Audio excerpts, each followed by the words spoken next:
you to figure out how much money you're going to make next year. So I figured out I'm going to make $8 million.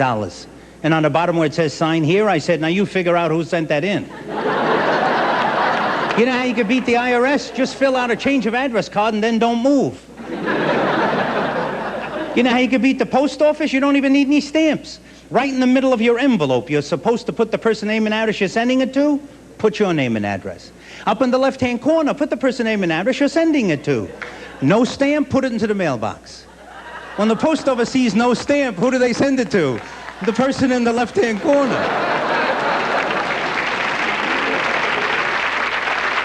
That's what it is. It's true. Now, a friend of mine, that's why you got to have happiness is the most important thing in life. Am I right, Jerry? I hate to wake you. He was taking a nap. Go ahead, go back.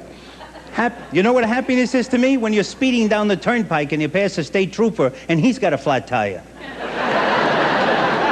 Now, we all have to have best friends. Now, my best friend, we were driving through Biloxi, Mississippi, and we were having an argument whether it was pronounced Biloxi, Biloxi. I said, I'll tell you what. We'll go into that restaurant, we'll ask the waitress. I said, waitress, we're having an argument, you could settle it. Tell us where we're at, and tell us very slowly. And the waitress looked at us and said, Burger King. Good night, everyone. You've been a terrific audience. Joey Miller.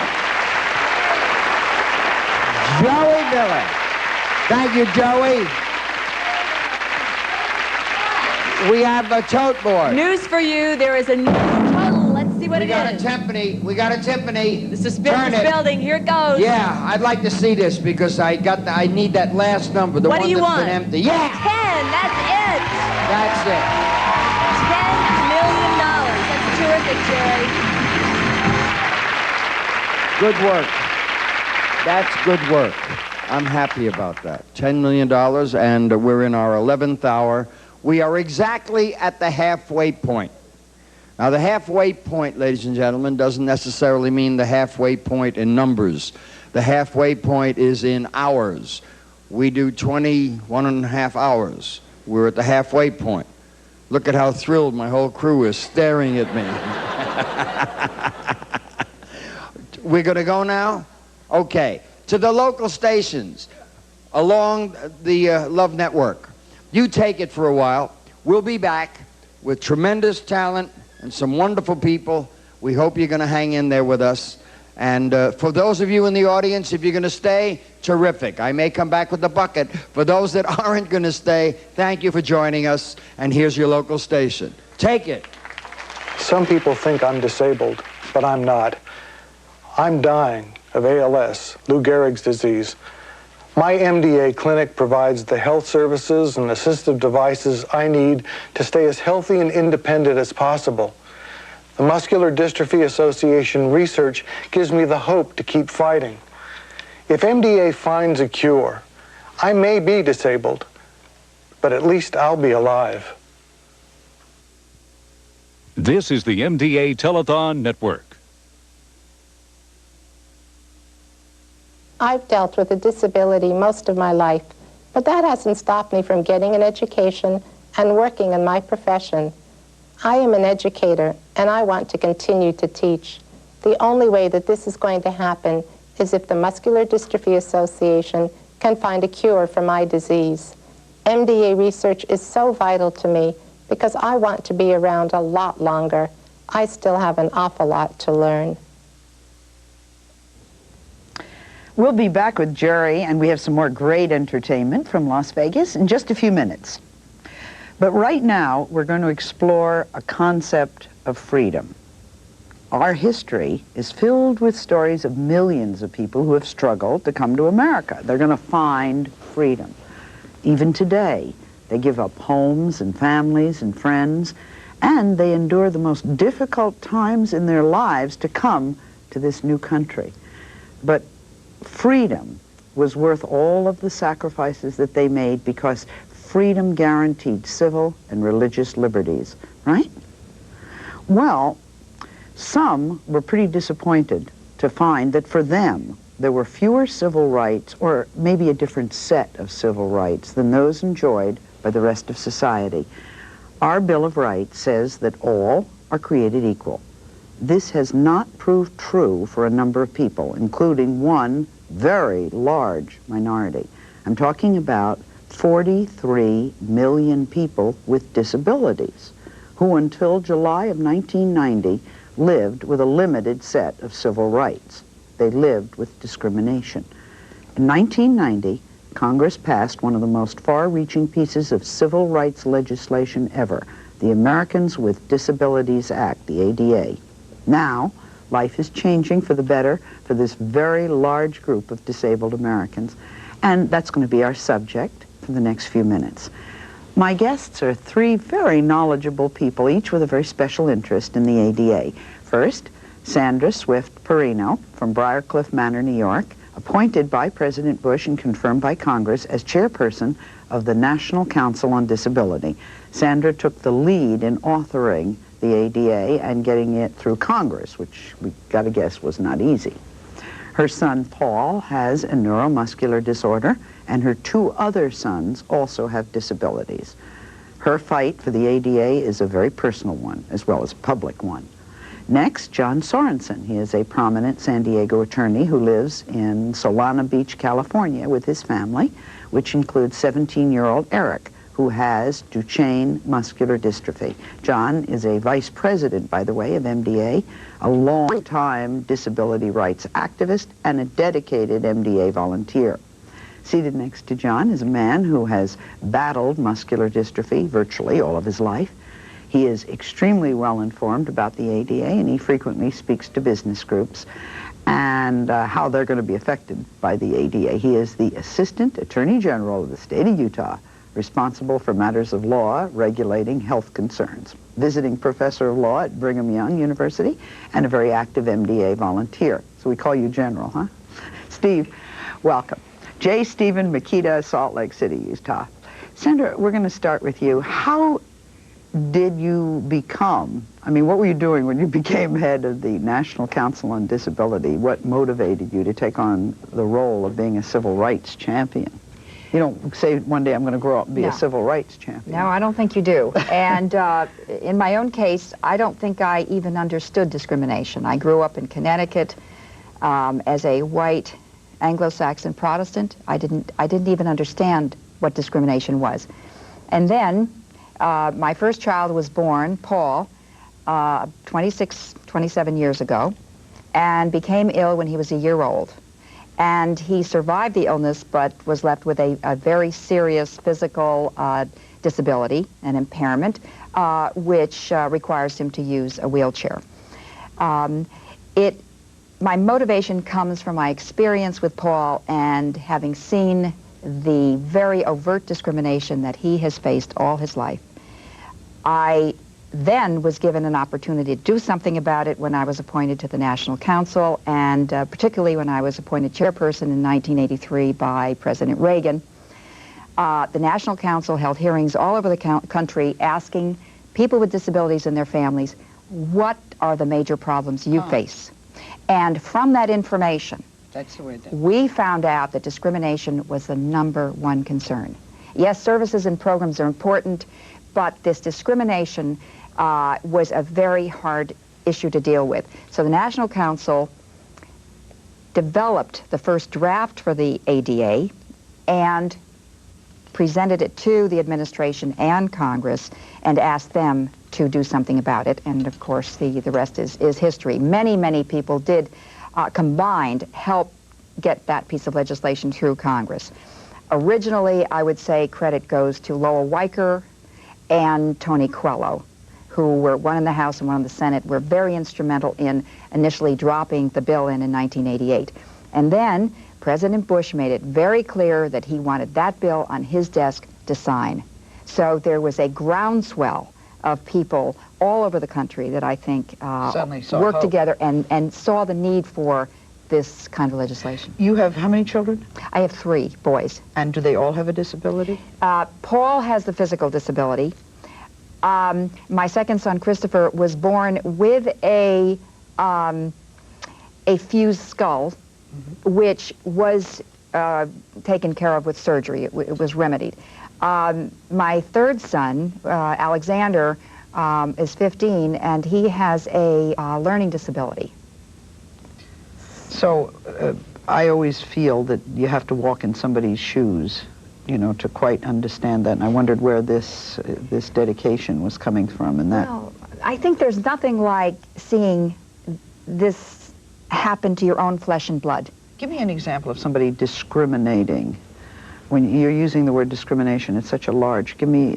Do you have an example of that? Oh, very simple things. For example, my son would be told at restaurants, "You can't come in. We can't fit your wheelchair. We don't have the space." They were basically rejecting him. He has a very obvious disability. Supermarkets, just your basic needs. You would try and get through the metal bars in a supermarket. I couldn't even get his wheelchair in. And I would ask a manager, this would maybe 60s or the 70s, would somebody come and undo the bar that keeps us from going in? And they would say, well, no, we don't have to do that. We can't find the key. I couldn't carry out the simplest duties, just to go to the market and go into a restaurant. We weren't talking about sophisticated issues. I have a feeling that the entire business world is furious with you. The law will cost them millions of dollars in order to comply. How do you feel about that? I don't agree with that statement, really. I don't think they're furious. I think the media has hyped it up to a certain degree, and they focus on maybe the minority of people who may react in a negative way to the ADA. But I think the ADA is good business. It brings in new customers. We have more taxpayers. It is a very good piece of legislation that will really not harm business. Stephen, isn't the law directed toward the commercial world, mainly the manufacturing and industrial sectors, retail stores and the like? Yes. The Americans with Disabilities Act is not a panacea for all of the discrimination that persons with disabilities are subjected to. It does provide protections in 5 critical areas: employment, public accommodations, state and local government services, transportation, and telecommunications. It does not address mainstreaming of students or children with disabilities in our public schools. That is more of a function of a law that was passed earlier. Also, some people with disabilities believe that this new law, the Americans with Disabilities Act, is going to help them solve some of their private housing questions with regard to homes, apartments, and condominiums. That, again, falls under the aegis of the Fair Housing Act and not the Americans with Disabilities Act. I see, because if you haven't studied this, you get a little confused as to what it is they're talking about. Sandra, people come to you, I'm sure, since you started this, with their first-hand experience that illustrate why the ADA is necessary. And I'm sure they say that there are other agencies and laws in place to protect our rights, the Equal Opportunity Commission, for example, or the President's Committee on Employment of Persons with Disabilities. So what does the ADA do that they can't, those other laws and those other commissions can't do? Well, I think that the EEOC is very important, but they react more to what happens because of the law. They are more involved in implementation.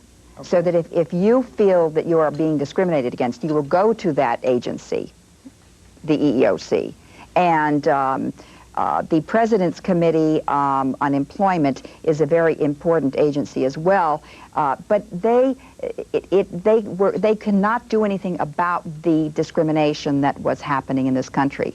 They weren't empowered. They were just empowered to solve the problem to implement or to deal, not to change it from happening. That's right. And I think that many of us felt that as American citizens, our children or we as disabled people did not have equal protection under the Constitution that other Americans had. And we wanted that equality. We wanted the same kind of protections that other people have. And we felt that that had to come through a special law that specifically dealt with discrimination. So, John, what do you see the ADA making possible for Eric, for example, that wasn't possible up until now? I'm glad to see the ADA passed. I've been a civil rights advocate for a long time, right through the 60s and on through. What concerns me about Eric, however, and other children and adults with muscular disease is that before we get to the ADA, they've got a set of circumstances and problems that need to be addressed. Eric, for instance, has a form called Duchenne. Duchenne, briefly, is a genetic defect that's normally recognized when a young man is 3 or 4 years old. And from that point on, he goes into a manual wheelchair at the age of 10 and a power wheelchair at the age of 12 and faces a very shortened lifespan. Most of them don't get beyond their early 20s. Mm-hmm. So without MDA, Eric never gets to the ADA. So the ADA is important, but I don't want to lose sight of our priorities in this. Saying that we get beyond that step, that we've gotten this cure that we're after. This will open avenues of employment for Eric, because right now people can discriminate against, previously to this, people could discriminate in hiring. The ADA specifically is designed to prevent that. Now there are loopholes and problems as it's now written, but I think over time it will meet that problem and face that situation. I'd like to point out also that the handicapped people have now in effect become a protected class under the law, like blacks and women did in the 50s, 60s, 70s, and 80s. It's an evolution that we're seeing in this country. But you still ask the same question. I guess you asked this before. The women and blacks were protected too. We have the Constitution, Stephen. Why do we need the ADA? Initially, people with disabilities sought protections under the traditional 2 clauses sought by other minorities and women. That is, the Due Process Clause of the 14th Amendment and the Equal Protection Clause of the 14th Amendment. However, the courts, in construing that document known as the Constitution, were unwilling to apply the same protections that they had previously applied and provided to minorities and women in sex and race discrimination.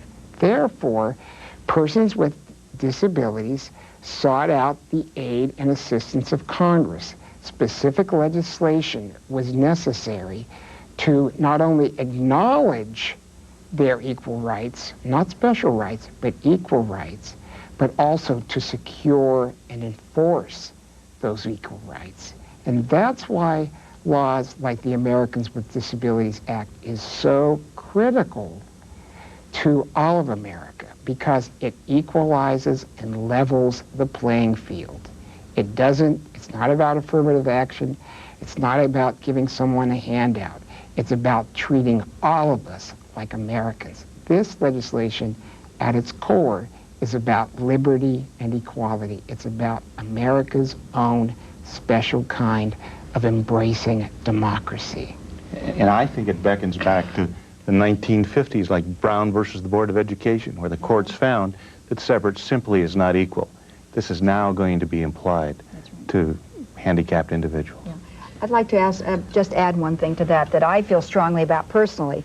In this country, the American people put tremendous pressure on medical research and science to keep people alive, to find a way to save 1-pound babies, yes, to do whatever they can, and I approve of that. But I think that at the same time there's a moral obligation there. If you are going to take a 1-pound baby and keep that baby alive, there is a chances are that baby will have a disability.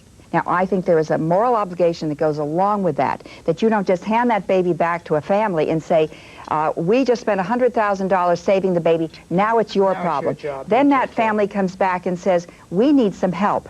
And people say, well, you know, we can't take care of everybody. I think we should be concerned about the quality of life that those people who have been saved have to face. After the really rather romantic miracle that's happening, there's the reality of what happens. As I read the actual wording of the ADA legislation, I'm struck by the phrase readily achievable. Over and over, the words say business has to comply with the ADA in words, ways that are readily achievable. Is that your loophole that you were talking about? It's going to allow business to avoid complying with things? No, my loophole I'll go into later if you like me, but as far as that phrase goes, I think the courts are well able to interpret what's reasonable in an employment context. And if you have a corporation that's hiring 20 to 40,000 people, certainly they have resources that make some types of assistance more practical and reasonable than it would for an employer that's only got 20 employees. So no, I don't think that phrase is going to cause us as much problem. Is this a way out for businesses that may not want to make required changes? It's not a way out. Readily achievable applies to current businesses, not new construction, current businesses that are not readily accessible to and usable by individuals with disabilities. Therefore, if something is not readily achievable, if it costs too much, or if it's overly burdensome, it's not easily accomplishable, that does not relieve American businesses from providing their goods and services in an alternative way. So they have an opening. I just want to make sure to get in a real quick question as to why some businesses are told to comply now and some have a couple of years to make the changes.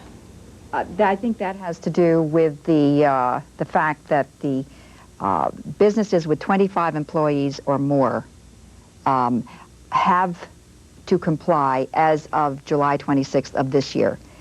Businesses with 15 or more employees have another 2 years before they have to comply with the regulations. It's the same thing is happening in the transportation section. Some people think that the whole world has to be accessible immediately. It doesn't. There are some timelines that go out 20 and 30 years on the transportation issue. So it really is to not make everybody, it gives people a little more time, I think, to make themselves able to accommodate. Are you happy with the ADA legislation? Is it all that you wanted? Does it do everything? It doesn't do everything, no. Right. I would like to thank you all. I have, just sitting here with you, I have learned a tremendous amount, and I'm hoping that the people who are watching us have also. I guess there's the perfect word for that is enlightenment. Been a long time coming, but the ADA is here to stay. Judging by what we have heard, that really is good news for everyone. Let's get back to the network for more entertainment in Jerry Lewis in Las Vegas. Some people think I'm disabled, but I'm not. I'm dying of ALS, Lou Gehrig's disease. My MDA clinic provides the health services and assistive devices I need to stay as healthy and independent as possible. The Muscular Dystrophy Association research gives me the hope to keep fighting. If MDA finds a cure, I may be disabled, but at least I'll be alive.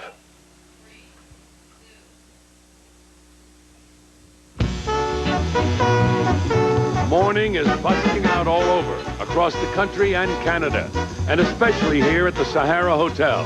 We are live in Las Vegas.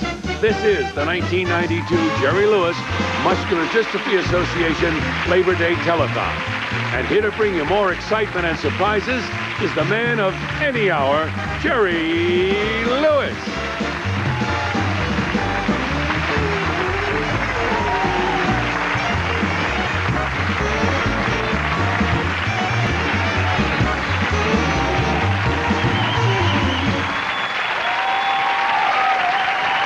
Hi, all.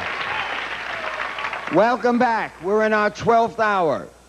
Past the halfway mark. Hello, Lisa, baby. Oh, Jerry, my love. Beautiful. Thank you, Jerry. We're more than at the halfway mark. And to you, ladies and gentlemen, that are watching our program, we'd like you to call. Use your phones. Call now. I have information here that I have to give you before we go on. I want you to know that it's 7:45 in the east. That means my little people, my little friends, the kids in this country, started in New York years ago with canisters and jars and jugs, and they made the rounds in the neighborhoods, and they really, really bring in the bucks. So I bid you all a very pleasant good morning, my darlings, and be there for me. Make the people in your neighborhood know that we are battling a battle that will be won, but with the likes of you, it'll be won a lot faster. And get Mom and Dad to convert your cash to checks and mail them to MDA Post Office Box Jerry, Phoenix, Arizona 850-62111. That's MDA Post Office Box Jerry, Phoenix, Arizona 850-62111. Don't you love what's happening with zip codes and with phone numbers? I mean, do you believe this? If you go to a drugstore and you say to the druggist, I would like to have this prescription filled, he says, you can have this, but you can't use it after September 6, 2062. But you must call extension 95771, ask for Fred, and they will connect you. He's on A295-7549, but he's not a doctor, so you need a pharmacist. He's on extension 52,972. And meanwhile, you can die from a hernia from this whole operation. Lisa, you're on, sweetheart. Oh, thank you, Jerry. I don't have any numbers except the phone number, which we would like you to check out on your screen. Give us a call, because that is why we're here. We do want your money. We have a tremendously important fight on our hands, and we are winning. With your help, we will continue to do so. With us again, representing one of the nation's outstanding youth organizations, DECA, is its high school division president, Frederick Zachary. Welcome back, Frederick. Well, thank you, Jerry. It's good to be back again. It was a pleasure to have you with us before. It's a pleasure to have you, Rebecca, and you, Mark, and welcome. You know, you're good with names. Oh, yeah. Well, they're written right on their jackets. I mean, what are you making me like, a rocket scientist? Here's your name, here's her name, there's his name. Now, on the other side, she has other equipment, but it has nothing to do with names. Go ahead, Fred. You know. Well, Jerry, this is the 13th year that DECA has had the opportunity to work with MDA. You've been here for 13 years? I haven't. This is my first year here. Oh, I thought you meant you were here 13 years. This is the 13th year that our organization has helped MDA. When the show is over, you know, we all leave and we... Go ahead. And throughout that time, we've been able to contribute over $2.3 million to help MDA. I know that. And I'm very grateful to DECA, and go on. And on behalf of Rebecca, Mark, and myself, and all the other... Rebecca and Mark? And myself. Oh, I know about you, but where's Rebecca and Mark? Right there. Oh, hi, Mark. No, you're Rebecca. Hi, nice to see you.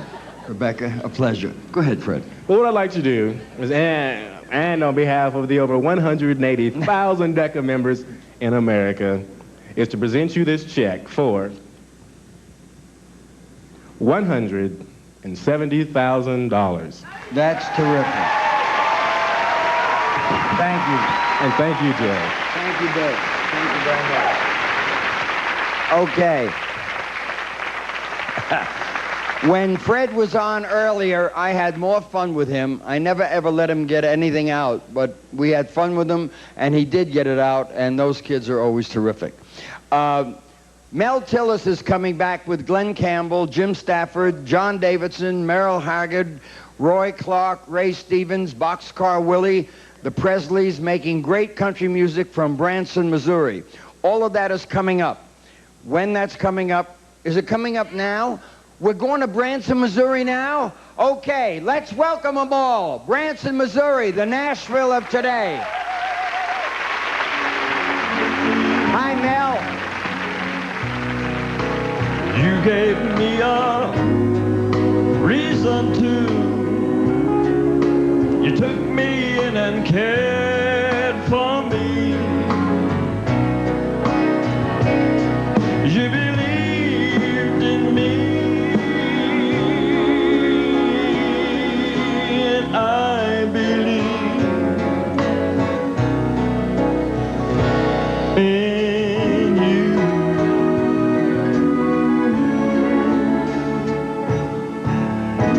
believe in you.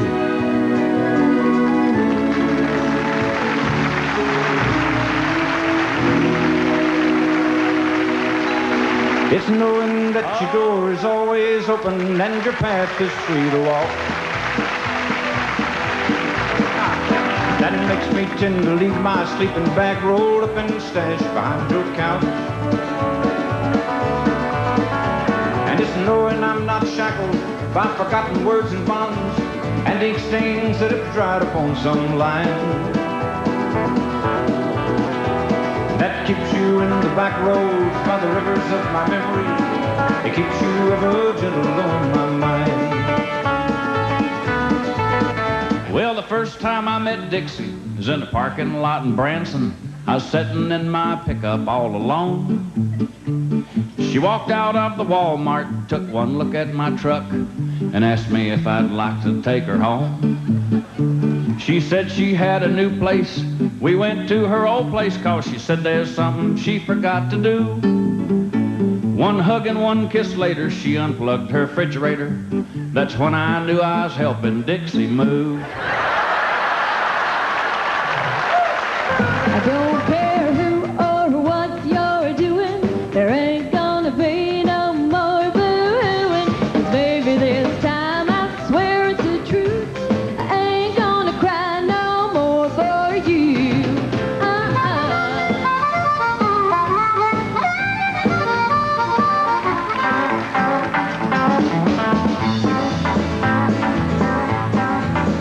It's a big job getting by with 9 kids and a wife. Yeah, but I've been working, man, dang near all my life, and I'll keep on working long as my 2 hands are fit for you. Drink a little bit that evening and sing a little bit of these working man blues. Well, now I keep my nose on the grindstone, work hard every day. Get a little tired on the weekend after I draw the pay, but I go back working. I buy my kids a brand new pair of shoes. And he said, I'm going to hop off and I'm going to look for some garden. If I find some, I'll come back. So old foot, he said goodbye to foot, and foot, he hopped off. And old foot, am I going too fast for you? If you can feel the unforgiving minute, where 60 seconds worth of distance run, and yours is the earth and all that's in it, and which is so much more.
Listen to the jingle, the rumble, and the roar as she glides along the woodland by the hills and by the shore. Hear the mighty rush of the engine, hear that lonesome hobo squall. No changes can be taken on the Wabash Cannonball. Well, why don't Justin kick it off then? Okay. Just give us a little vamp there, Justin. Hey, Justin Cleveland. Anytime you're ready.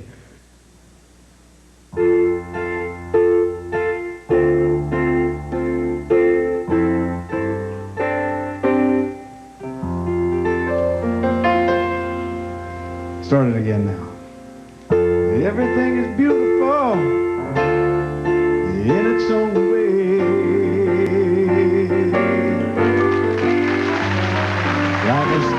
summer night, on a snow-covered winter's day. One more time. Everything's beautiful in its own way. Like a starry summer night on a snow-covered winter's day. Good night, everybody. You did a wonderful job. Thank you for coming to see us. We love all of you. Having a jam-up time in Branson, Missouri. That is just terrific. We want to tell you about a big gala on February 26th. An MDA benefit concert is going to be held in Tucson, Arizona. Conducting the Tucson Symphony Orchestra will be our own Jerry Lewis. Maureen McGovern is going to be there along with Ed McMahon, Casey Kasem, my husband and I will be there. And our special guest will be a very talented gentleman, the great trumpet player Wynton Marsalis.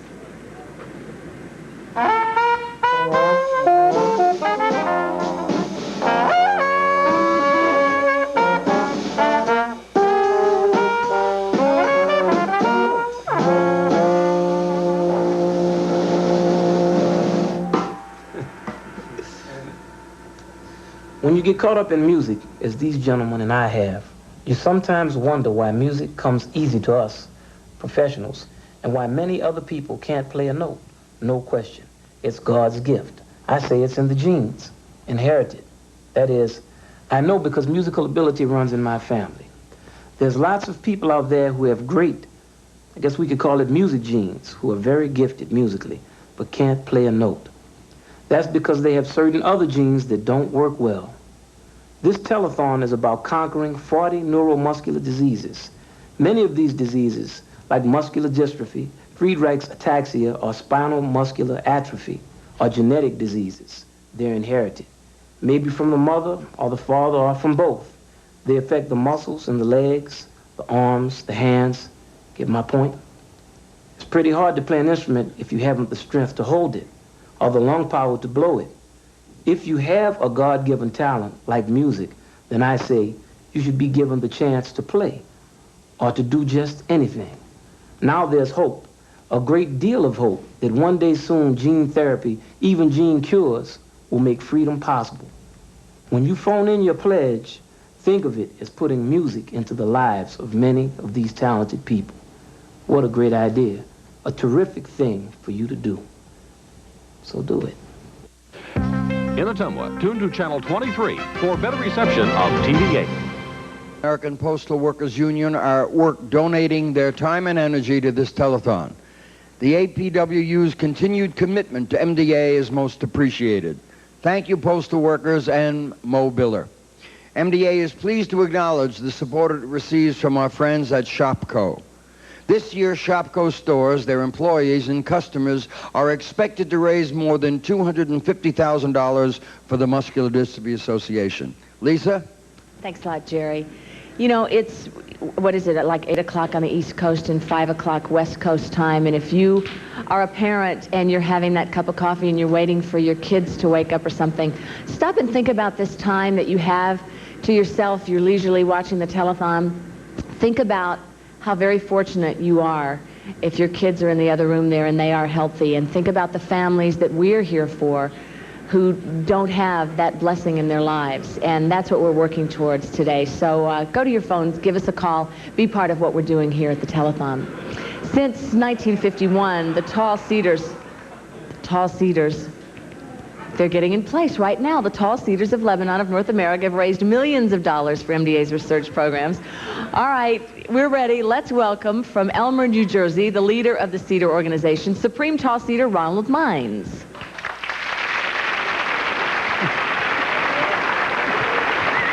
Jerry, how you doing?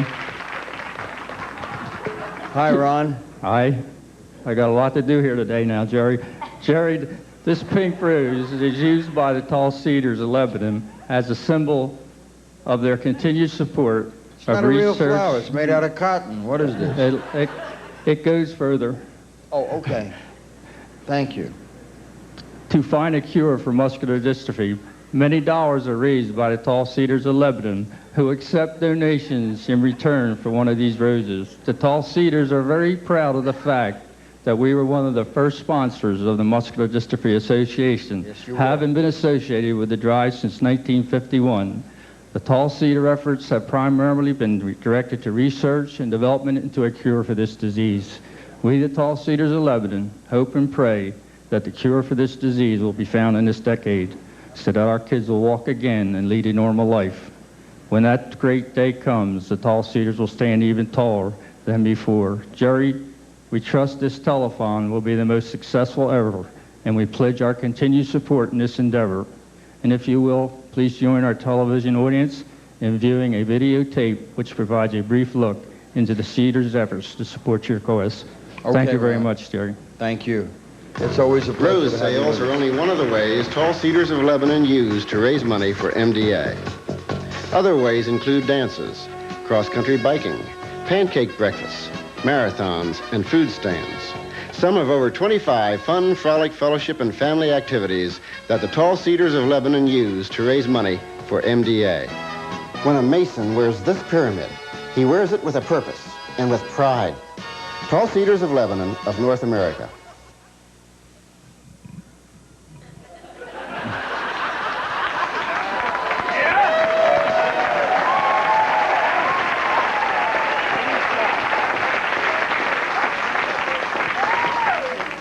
The Tall Cedars do the most marvelous work all year long and have for more than 40 years for us. I would just like to donate some of the money back to get them a hat.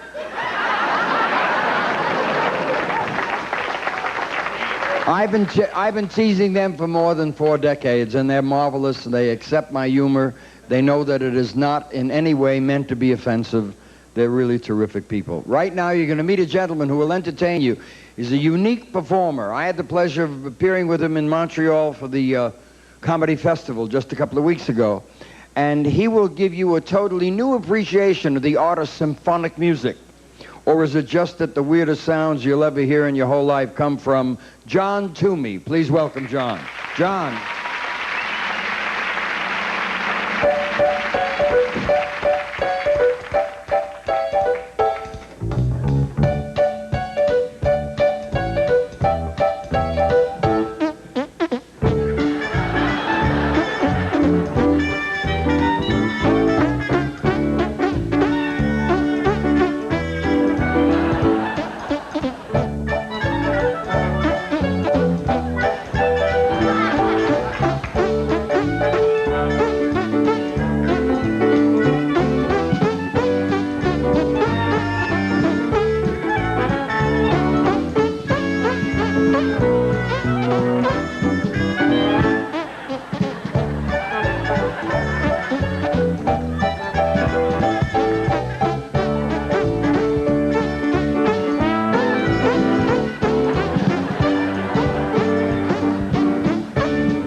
Thank you very much. And now my rendition of Stars and Stripes Forever.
to me, ladies and gentlemen.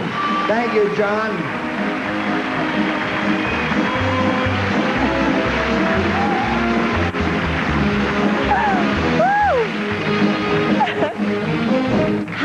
How would a person discover they had that talent? This guy's an attorney. I just love that.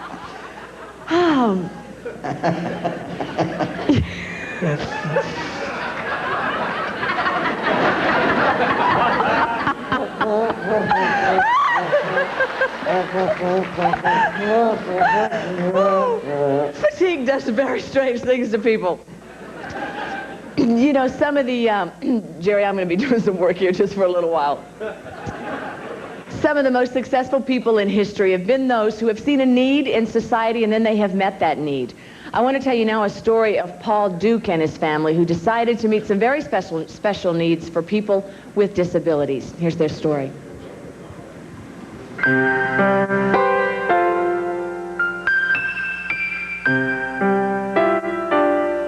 This is where our training program got started. It was a very conscious attempt to try to cure a problem which we had run into every time we went on any trip. We had to call each location we were going to find out exactly how accessible they were. That's what got us into actually doing travel guides. Detailed descriptions of each location, down to inches in the doorway, as times elevator doors stay open. It's problems like this that we try to take care of through our training program. How we do this is there's a 2.5 to 3 hour seminar that the folks go through. Paul presents the introduction to the seminar, and he also does the section on mobility impairments. I present the 10 commandments of disability etiquette, and also the section on visual impairments, while my wife does a section on common physical disabilities and also does the section for the hearing impaired.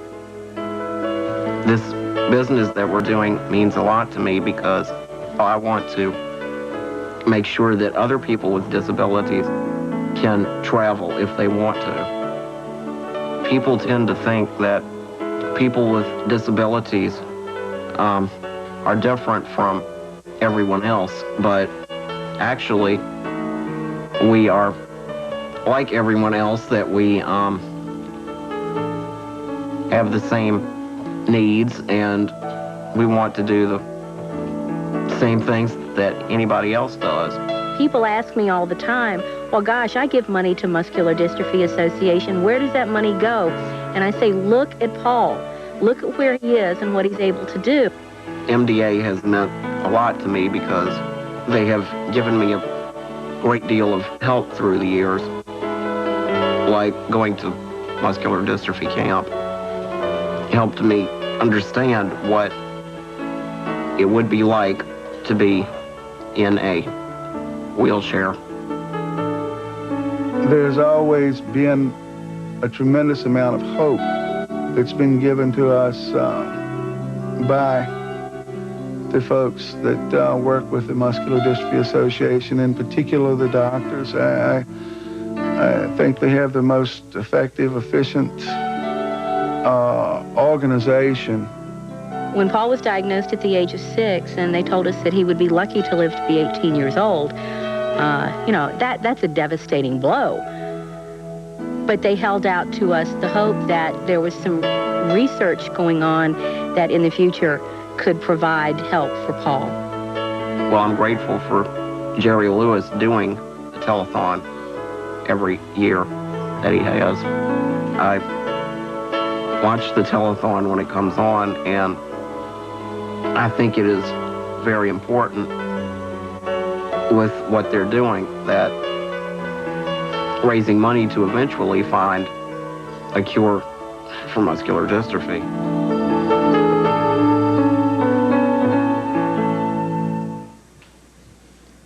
It's a marvelous story when you think about it, and we thank the Duke family. Travel is going to be lots easier for people with special needs. Now, Lisa, it's up to you, baby. Thanks, Jerry. AFL-CIO President Lane Kirkland, our next guest, has appeared annually on this show, and traditionally he has been introduced by a member of MDA's board who was also a vice president of the AFL-CIO. I'm talking about Fred O'Neill, a great actor, a wonderful human being, and a distinguished labor leader who I'm sad to report has recently died. Now Lane Kirkland with a message from the AFL-CIO. The AFL-CIO is proud once again to work alongside Jerry Lewis and the Muscular Dystrophy Association, as we have for so many years, in the fight against neuromuscular disease. By organizing support for the telethon and by raising money to fund research and patient assistance programs, America's labor unions are doing what they do best, helping people. Throughout our history, the working men and women of the trade union movement have waged many long and arduous struggles against overwhelming odds. The fight against disease is one of those struggles, and we're confident that solidarity and collective action will help us prevail. We're delighted to be part of the effort to support scientists who are searching for the causes of genetic diseases, and to give hope and comfort to patients and families who must cope with the devastation these conditions bring. Jerry, the working men and women of the AFL-CIO and its affiliated unions are with you all the way. We're not giving up until the battle is over, until we win. Hi, I'm Mary, and I'm in charge of the cue card department for this year's MDA Telethon, and this is my staff. Hi, I'm Stan. I'm Jerry. I'm Kirsten. Barry. Paul. Courtney. And Ed. Now, don't forget, you can make your telethon contribution with your American Express, Visa, MasterCard, or Discover card. If you use your American Express card, American Express will donate an extra $1 to MDA. Now, please have your credit card handy when you call the number on your screen, or 1-800-FIGHT-MD. You know, the world is blessed with some very special people, and many of them you have met here tonight. You know the kind of people? You have friends like that. Maybe if you're very lucky, you are one of these people who rises above it all, shines through it all, just gets on with it and does what is necessary. In spite of what they're going through, these people can always think of others. And we want you to meet one such individual right now. Glenn Reese, here to tell you about his wife and her commitment to fighting ALS. My wife Susan was only 29 years old when she was diagnosed as having ALS. She only had a short time to put all of her affairs in order, a short time before the illness would take her life. Susan wanted to go on fighting the disease even after she was gone, so we discussed a lot how she might do that. She came up with the idea that if she left money to MDA through her life insurance policy, she'd be able to go on fighting the illness even after she was gone. She was that kind of person. She wanted to help others. She was more concerned about others than about herself. I'm going to miss her a lot, but with the money she's left behind and the research that's being done, there's going to be part of her that's going to go on living. For the past 27 years, the men and women of the United States Merchant Marine Academy, Kings Point, New York, have been assisting us in our studio audience. A very special thanks to Commander Don De Filippi, Dom, and the midshipmen for once again being here for my kids. The members of the National Football League Players Association knows it takes teamwork to succeed. The Muscular Dystrophy Association gratefully acknowledges all of the members of the NFLPA who put their muscle behind the fight against muscle disease. So we thank all of you at the NFLPA very, very much. Now, we've been telling you, pardon me, that this year we're going to highlight some of the best of this country's new talent. Here is the first close-up magician ever to win the World Championship from the Federation of International Society of Magicians. Now, this particular award, in the case of this gentleman, was given only once before, in 1863. That was the last time the award was given. The people that made that award in 1863 are here in our audience tonight. So we're thrilled to introduce the second performer to have such a prestigious award. Please welcome Johnny Ace Palmer, right here. Thank you. Jerry, would you be kind enough to come join me at the table for some close-up magic? And Lisa? Is Lisa around? Yes, she's over there. Great. Lisa, would you like to come up and have a seat right over here? Do I need a microphone? I don't think so. No. No. Well, I'm taking it. How the hell do you like that? That's fine. I thought I did magic. Well, this is an unexpected sort of situation. Great. Thanks for joining us. Please sit down. I'll have a veal cutlet. I remember what happened to Rack earlier in the evening, our stage manager in a situation like this, and Are we just ready? be kind. Okay, I will. My name is Johnny Ace Palmer, and my first feat of magic is called the opener. That's a pretty good name for the first trick, isn't it? If you watch, you can see the opener. If you listen, you can hear it. Hear that? That's my opener, see? An opener. But what good is an opener without something to open? See? There it is. Thank you. Thank you very much. It's real. The thimble trick is so fast that the thimble will jump from the first finger to the second finger and you can't see it go. Watch how fast it jumps. First to second. That's pretty fast. It's almost as fast as the ring trick. You know the one. Where I pretend to take the ring off my finger and place it into this hand. Actually, it never left my finger. When I try from one finger, it jumps to my second, so I get smart and try from two. That's when it jumps to my third. Then I try from all my fingers, and that's when I get it, but that's only thumb times. See? Thumb times. When I'm in church, I let this thimble represent a person, and this hand the devil. The devil tries to get the person, but he can't get him. That's because this person believes in the power of God, and that leaves the devil behind the 8-ball. See? Thank you. Thanks. Thank you very much. What a great group, huh? These are my cups and balls, and I mean it. There are 3 cups. 3 cups and 3 balls. Each cup is empty and each ball is solid. Cup A is slightly larger than B and C, therefore cup B can go through cup A, and so can C. C? No, A. This one's C. I'm going to take these 3 cups and those 3 balls, and I'll show you a solid through solid penetration. Watch closely as the ball goes through the cup. See, it went through. Now I'll cover up 1 ball with 2 cups, and I'll cause this ball to go through both cups by tapping the cups twice. Not once, but twice. See, it went through again, this time through 2 cups. Now a visible penetration, that means you'll be able to see the ball go through the cup. Watch closely as this ball goes right through that cup. Right through, just like I said. 1 ball under each empty cup. Please concentrate on the 1 ball under the middle, empty cup. Forget about the end cups and the balls under them. As a matter of fact, I'll put this ball in midair right up here. I'll put this ball in midair too. However, I'll put it right there for future reference. That leaves how many balls under this cup? This one. 1. Don't forget, I've showed you twice. There's 1, but look, now there's 1 under there. Did you see that? Maybe I'm going too fast. I'll slow down. I'll put this ball in midair right up here. Doesn't that look real? Last time I put 1 over here and the ball came out under this cup. This time I put 1 over here, so there should be 1 under there, and there is. The last ball magically goes right there for future reference. Now how many balls are under this cup? 2. No, 3. See? 3 balls. 1, 2, 3 balls. I wave my hands and all 3 balls magically disappear.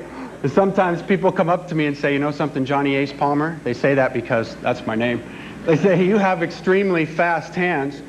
And then they ask, do you do tricks with chicks? As a matter of fact, I do. I'd like you to meet them right now. Here's Fluffy, Puffy, and Duffy. Okay, here. Give them patty. Thank you. You're sitting right here. This is incredible. It's finger flicking magic. No, look at that little... Come on, you little nuggets. Time to go. Aren't they cute? Lunch.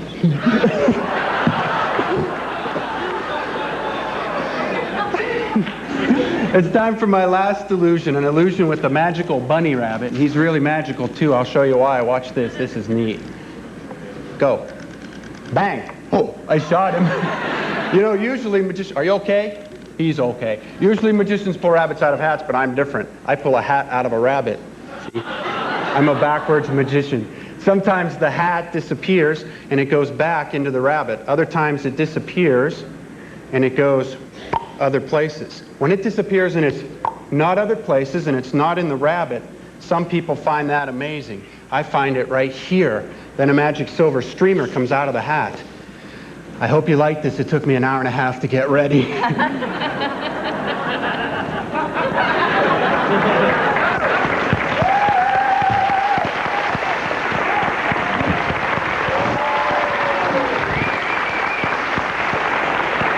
Thank you. Johnny H. Palmer. Whoa! Thank you very much. Not bad. Terrific. Thank you, Johnny. Wonderful. That was great. Enjoyed it. This is the MDA Telethon Network.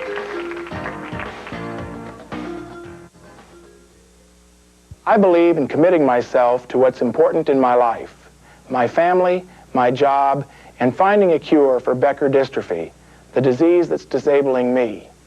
I know that there's just one agency working on that, the Muscular Dystrophy Association. Sure, I believe in disability rights, but what's important to me is that MDA is working hard to find a cure for me. Without it, I won't be here to fight for what's important in my life. We're going to be back with Jerry Lewis in Las Vegas in just a few minutes for more fantastic live entertainment. You know, we have heard a great deal in the past few hours about the lives of persons with disabilities. And these are stories of hope and courage, and they're very inspirational to all of us because what they show us is the raw potential of the human spirit and the driving need to achieve. The feelings that these stories evoke in us are very powerful because they come from the heart, that inexplicable little muscle that links us all together in common human responses. Now we're going to address some issues that on the surface may seem a little devoid of emotion.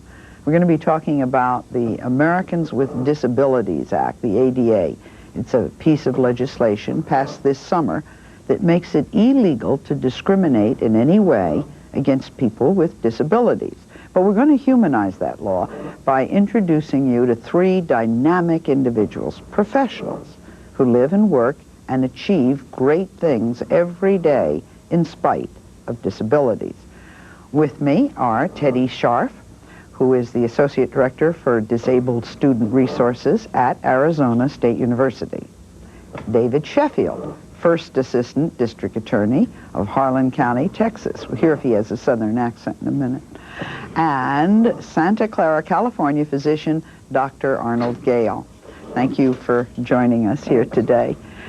Arnold, you're a medical professional, so you would know both sides of the disability coin. You're the doctor, and to somebody, you are the patient. So you've lived in those two worlds, pre-ADA and post-ADA. What does it mean to you in terms of how you see yourself and in terms of your own expectations of what the ADA will bring into your life? I received my diagnosis of muscular dystrophy when I was a 19-year-old college sophomore in 1968.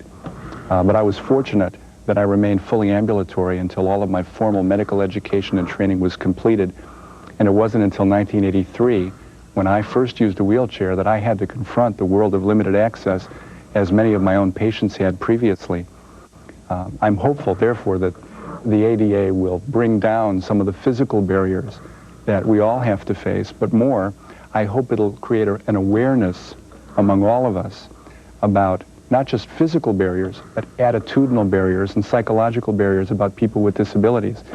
I'm hopeful that because I'm a physician myself, my own patients and other people who get to interact with me will realize that aside from my physical limitations, I'm really just like everybody else. For other people with disabilities, is there a real factor in role modelism? There has been for me, personally, absolutely. Give me an example. I mean, well, if I know intellectually that there are people with wheelchairs and I don't see them, how does that limit me? I'm not speaking intellectually now.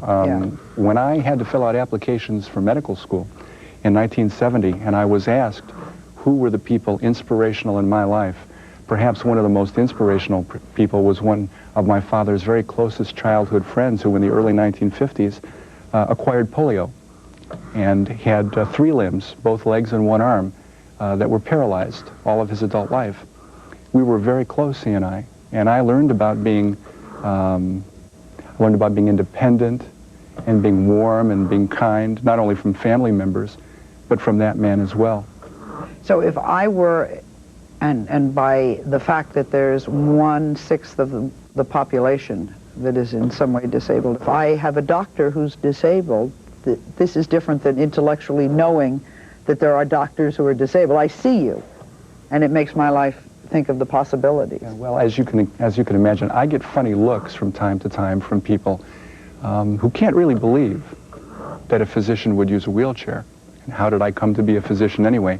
But the most interesting looks I get are from youngsters and adolescents in particular who have physical disabilities, who for the first time meet someone in a position of responsibility, someone who is ministering to their needs, who looks just like they look.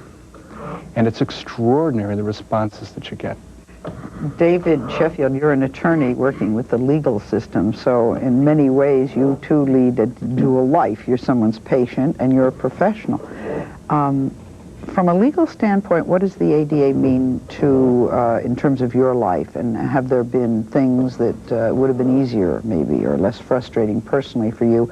Let's say we had this legislation 10 years ago. Would things have changed? If we had this legislation 10 years ago, I probably would have been able to plan my life out a little easier. Been more economic opportunities and job opportunities or fields that I felt like I would be able to pursue. I grew up wanting to become a lawyer, knowing that I needed to get into a profession where I would be self-employed, where I would be calling the shots and decisions economically for myself in life. And this caused me to pursue that road. But did you have a role model growing up? I did. I sure did. As a young child with a neuromuscular disease, I watched, of course, the telethon every year and saw Bob Sampson, an attorney, somebody who's already been down that road, and he showed me that it was possible. So it opened up that opportunity for me. It would not have clicked as easily, perhaps, for you. Wouldn't have clicked as easily. It would not have seemed quite as possible to me as it did when I saw him and others like him featured on this telethon. Teddy Sharp, you work with hundreds of students at Arizona State University at a time when these young people are on the brink of deciding their career or beginning their career or starting their lives. Will they have a new outlook because of the ADA? I believe they do. I've seen a steadily increasing awareness and self-advocacy being expressed by the students. I've worked for 20 years in higher education with students with disabilities, all types of disabilities, and I have seen them go from a rather apathetic, benign participation in the whole process where they allowed the university or our office to take care of things to, in the past year and a half, they've become very active in determining their own accommodation. Hope to take on the responsibility. That's right. Is it accelerating? You were telling me, Doctor, you thought it was accelerating. Yes, I do. You really think that it's picking up speed much faster? Well, the ADA helps to do that, but I think what also helps to do that is to have people like Teddy and David in positions of responsibility where they're highly visible to people who interact with them, especially young people who are choosing careers and making plans for themselves. It not only gives them tangible instruction about their own careers, but it provides hope and encouragement. Teddy, you've come all the way with this fight for equal opportunity yourself. Will this mean anything for you personally? A lot more work, but it's fun. Really. It's well, a lot at of least that's fun. being honest and saying that it would mean a lot more work. You've all accomplished great things that I think many people watching us now will never do, regardless of the fact that society would say you are disabled. You've all achieved successful personal and professional lives without the ADA. Has it cost you Do you ever feel deep down in your heart unfair, or this cost me, and that maybe the next generation won't have to? It's been an adventure. I think my whole life has been an adventure of learning how to deal with the challenges that I've had to face. But what about the bad times, the frustrations, the things that I don't think one should let oneself dwell on? Weren't there times when you wouldn't make it? I don't think I ever thought that there was a time that I wouldn't make it, or that I wouldn't be successful. But I think there were times when other people imagined that I wouldn't be successful and wouldn't make it. And it was their attitude that made me uncomfortable and was obstructive. But I don't think I ever had that feeling. I think that feeling begins at home, with your upbringing, with your family, and with your close friends. And because I was raised that way, I don't think I had that feeling. I never felt like I couldn't do it or that I can't do it. But you never know. But those bad times that you're talking about or alluding to, I found now that they've been great character builders and such, and I've only personally benefited from my hard times and such. I feel like I'm a much stronger person in personality. Well, I've been close to death several times, and anybody who's had a near-death experience can tell you that it changes your entire outlook on the world and what's important and where your priorities are and such. And I feel like that allows me to cope with things much better than what I would without those experiences, maybe. We live in a society that is hell-bent on avoiding pain. Anything you can do. Can you take a pill? Can you take a drink? Can you take anything so that you won't have to go through any kind of emotional or physical trauma? And I'm sitting with people who have, and they're saying, this was good for me.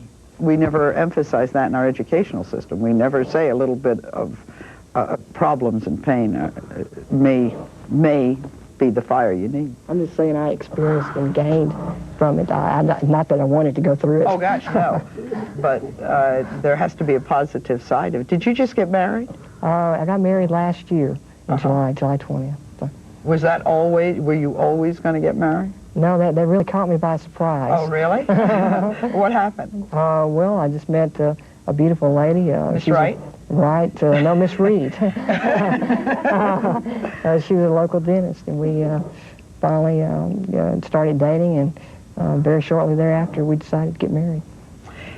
Did you feel that to all of you, did you feel that somewhere along the line there would be a payoff called the ADA?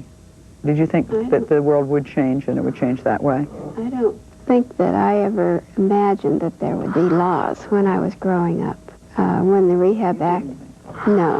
Rehab Act of '73 was passed, I was going to school myself at the time, and it led to a real involvement that actually led to my career, and it was in the disability rights movement at that time in the '70s. Then to think that there would be another law that would be even stronger that would come along this many years later. Will it have the effect that you want, do you think, especially as somebody in education? Will it work for you? I think it's up to us as individuals. We have to take our own responsibility for making this law something that it was meant to be, for getting the education so that we're qualified people for what we want to do in life. What's it going to take to make it stick? Persistence. People's attitudes in complying with the law and such, and just based on my very limited experience in Southeast Texas, many businesses seem very accommodating and willing now to do what is necessary to come into compliance. From a personal standpoint and a legal standpoint, what do you think is vital to the whole process of making it effective? Exposure, police people who go around and say you didn't do this, you didn't do that. What makes this thing work? What makes it work is people's attitudes with regard to law. Law carries with it penalties for non-compliance and such, but people's attitudes and acceptance and support of the law is more important. What's the bottom line for you, Doctor? Where to now? Well, I have a lot of responsibility that I've had before, and it'll continue. My life doesn't change dramatically with new elevators and new ramps. Really? It really doesn't. Well, it may get you into places you don't want to get into, but... It may just. You've always had an excuse for not accessing. I think what the future holds for me as a physician is that I have even more responsibility now to work with patients, young patients in particular, who are going to be making career choices in the future that I made in the past, to provide them with encouragement and support, and if I'm able to be an effective role model. And through support groups that we run at the MDA for young people and for adults, to be there for them. Let's talk about it in a very specific way. Could somebody in a wheelchair, tell me the good parts and the bad parts, can they get through medical school? I know you didn't have to do it that way, but put that aside and you see where the barriers are, and what about the internships and residencies and things like that? Give me part of that. Sally, in fact, there are people who used wheelchairs from the very beginning of medical school. There aren't very many, but there are some. Some of them were my own students in Washington, D.C. during the 80s, and I was pleased to act as their advisor. And I'm very proud of what those people have accomplished. Certainly we modified the curriculum, but we didn't change. We simply modified the number of hours per week that they were required to work, and we changed some of the responsibilities for tasks that are generally performed on your feet to tasks that can be performed sitting down. To this day, to this day I perform all medical procedures sitting down of necessity, and I perform them in about the same way I performed them when I was still ambulatory as an intern and as a resident. I like to think I performed them better with greater experience. That was the question. If you modify the curriculum, do you have a doctor who's not as proficient? Absolutely not. We don't eliminate the curriculum. We modify the curriculum. Those physicians know what other physicians know, and they can do what other physicians can do. We always hear how tiring it is, especially the area of being an intern. Is it as tiring for somebody? Isn't it more tiring for somebody in a wheelchair? You know, we have these things. Wake up, it's 3 o'clock in the morning. You've got to quickly run over there, as it were. I was an intern in the mid-'70s in a huge general hospital in Boston, and for the first 6 months that I was an intern, I had anxieties about nurses having to wake me up in just the circumstances you're describing, and I drank a lot of coffee for the first time in my life in order to stay awake.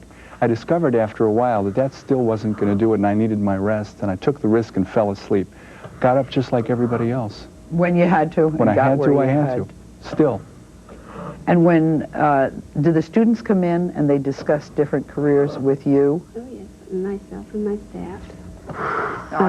What are the limitations in terms of, is there any job or career you tell them not to go into? I mean, besides the obvious of sports or something like that. Well, not because of their disabilities. Technology. Not because of their disabilities. No, not because of their disabilities. We certainly would encourage them to pursue. There might be some other reasons. For instance, if a student wanted to be a fine arts major, and that's just a very difficult field to find enough work to support yourself in. It's going to be difficult to somebody. For anybody. Yes, that's right. That's exactly. Right. So you just deal with them the way they should be dealt with. That's right. With on an equal any basis. Other student. And technology is making it possible for many students to access any field that's open at this point. Such as what is new in the technology field? Well, Brailing, for instance, used to take 6 months to 2 years for whatever the particular material, 2 years for a math or science book. Now, with the technology available through computers and special software and so forth, you can produce Braille in a matter of hours. Really? So there's a big change, and that is opening up all kinds of fields for the blind. And the blind are, at this point, probably the most underemployed population in the disabled population, so that by being able to produce the materials in a format, when we read a book, for instance, we read it with our eyes and our ears, because we can see it and we say it to ourselves. So imagine having to listen only to a book. You don't get that other input. But if it's in Braille, and they read it with their fingers, so they're doing the exact same thing. They're reading it through their fingers, and they're reading it to themselves, so they're hearing it. So it's a much greater learning process. So if we provide materials, and this is true of a number of other areas too, in the format that they can access, the learning is greater. Access to the learning materials and to the program that they're related to. This is not, of course, to stop any of us who read for the blind stop doing that. We have to continue, but she makes the point that if you feel it and you hear it, it makes it ever so much more important. I when I talk to you, I feel very exhilarated. There is this great power of positive thinking, and it's not worth anything unless someone turns that power into positive action. But it does win out, and it will defeat the odds. It will extinguish negativity. And I think we've all just had that pretty well driven home by looking and talking to three remarkable people. I think one of the most important messages that you three have given us all is that this is a fight for everybody, not just a fight for people with disabilities, and we have to take a stand and make it work. So thank you very much, everybody, and we are going back to Jerry, who is with us live from Las Vegas. I've dealt with a disability most of my life, but that hasn't stopped me from getting an education and working in my profession. I am an educator, and I want to continue to teach. The only way that this is going to happen is if the Muscular Dystrophy Association can find a cure for my disease. MDA research is so vital to me because I want to be around a lot longer. I still have an awful lot to learn.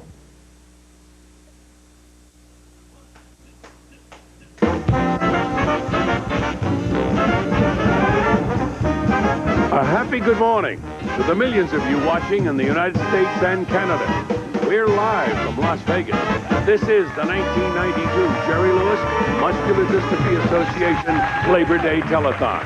And here's the man who for 27 years has been the driving force behind this telethon. Please welcome Jerry Lewis.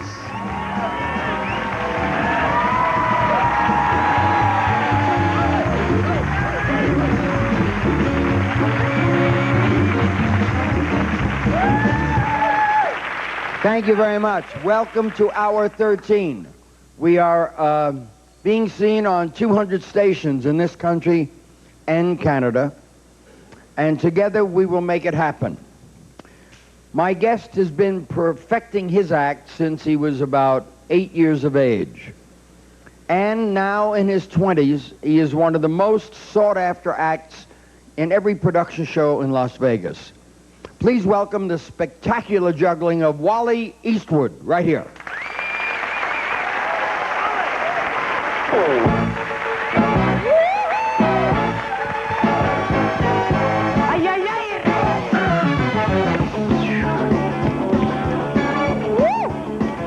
Check it out.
It gets better.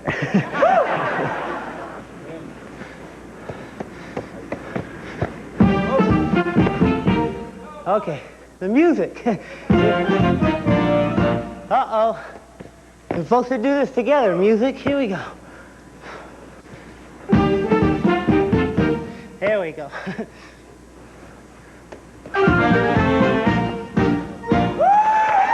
Wow! I just thought of this great idea. To make this really exciting, on the next one, everybody go, wow!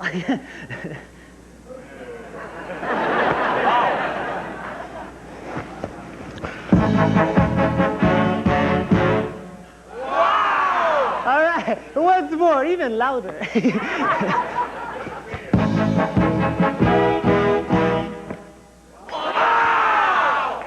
I know.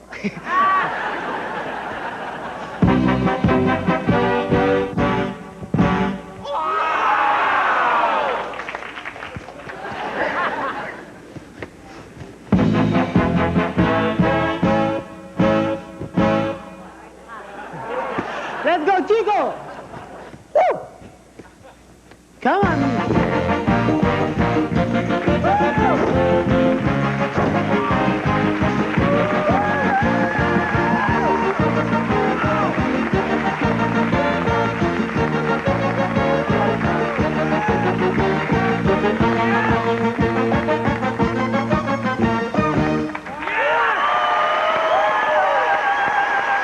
Thank you. Thank you very much. You know, growing up, my mom was a classical pianist. She taught me to play the piano when I was a very small boy. So tonight I'd like to play for you a little classical piece on the piano. Classical.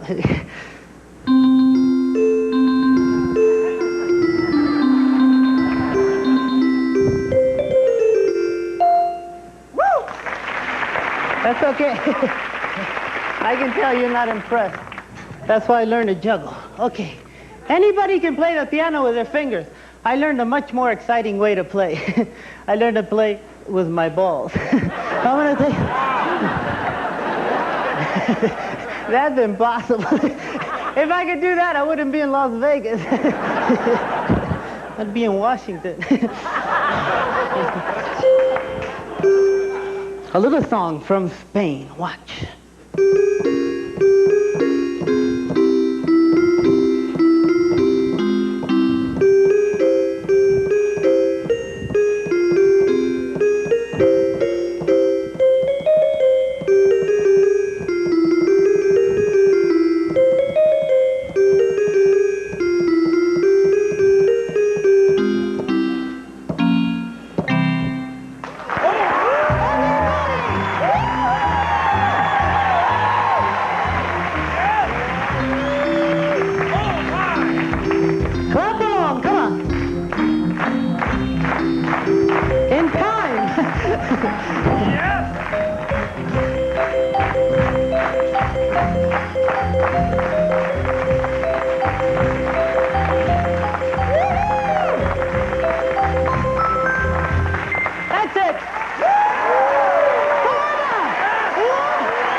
Makes you want to go, woo!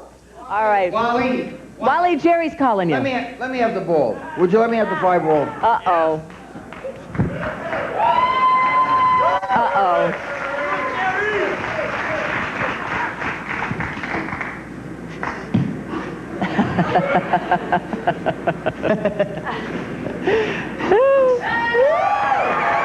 Yes.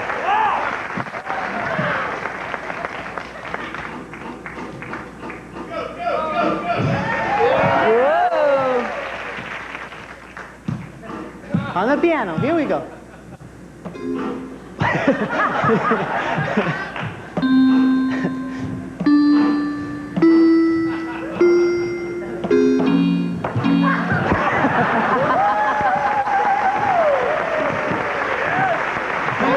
You're wonderful. Let's have a real cheer for this young man. He's really the best. He's the best. Thank you, Wally. Thank you for being with us. And here's the lovely Lisa Gibbons once again. Thanks, Jerry. We want to welcome back now the president and CEO of the National Food Brokers Association, Bob Schwartz, and 1992 NFBA chairman and chairman of Marketing Specialist Sales Company, Ron Peterson. Hi, guys. Bob, Ron, welcome back. Thank you, Jerry. Jerry, the National Food Brokers Association is proud to be here supporting MDA and your kids. Our member food broker companies are independent organizations providing professional sales and marketing services to the food and non-food manufacturers they represent across this United States. Through the Isles of Smiles program, several of our members have teamed up with manufacturers they represent and with retailers in major markets to raise funds for MDA. Ron? Jerry, it's a real honor to be part of something that makes such a big difference in the lives of so many. Food brokers have been involved in the Isles of Smiles program for 6 years, and it's heartwarming to see it keep growing. Brokers are involved in hundreds of promotions and events, and I can honestly say that the Isles of Smiles program is one of the most rewarding programs that we can support in our local communities. Let's take a look at what Isles of Smiles is all about. Okay, would you run that, please, Clay? Say, ladies, tell us what's going on here. Oh, you mean Isles of Smiles? Where have you been?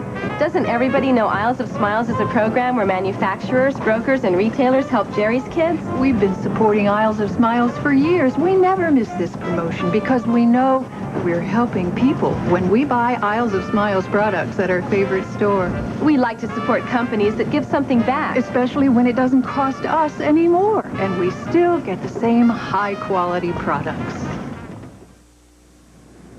That's a good, marvelous operation. I loved doing it when I did Isles of Smiles. That goes back some years. But it's a marvelous, marvelous operation, and we're very grateful for it. Jerry, on behalf of our manufacturer partners, our retail consumers, the millions of customers who support our cause, I am proud to present you with a check for another $500,000. Oh, yeah. Thank you, Bob. Ray, thank you so much.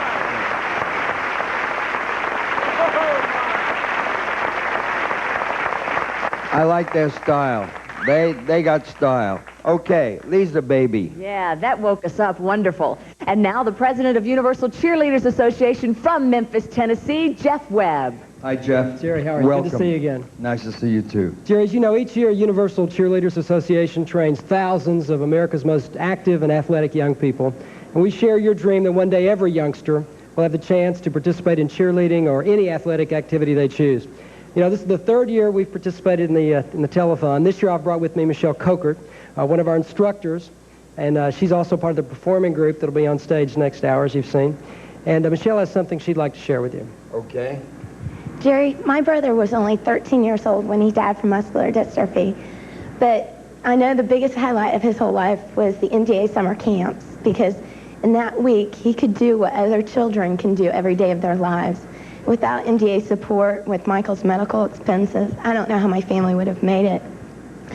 And I'm just so proud to be here and giving back a little bit to NDA on this telethon, what they gave to my brother Michael. Thank you, darling. Thank you.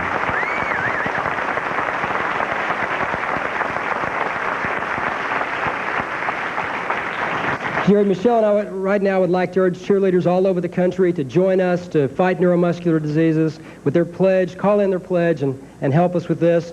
And as a start toward that project, on behalf of UCA, it's my pleasure to present you with this check for $60,000. Yes, very nice. Thank you. I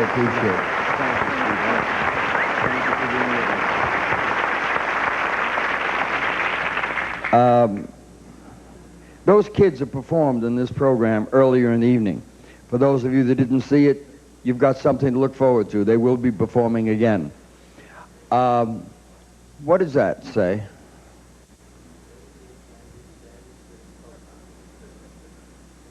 Really? Am I supposed to know what that is?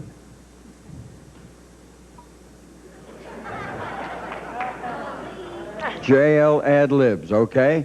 2 Jews fell off a camel last Friday.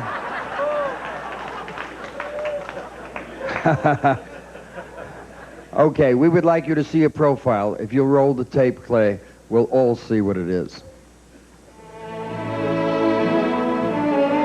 I really love my mom a lot. I know it's not easy raising a disabled child, especially with the severity of my disability. And I'm very grateful to my mom that she hung in there. I had worked right up until the time Paul was born. And after he was born, I stayed home with him, took care of him. We grew up being aware of wheelchairs, accessibilities. We look at a restaurant, can Paul get in it? So your entire perspective of life changes. The main problems in those years, I would say, was in going out somewhere, in trying to go to a baseball game or trying to get to the doctor's or trying to go to the theater. And they were trying to get into a diner. And they were refused entry because the owner said Paul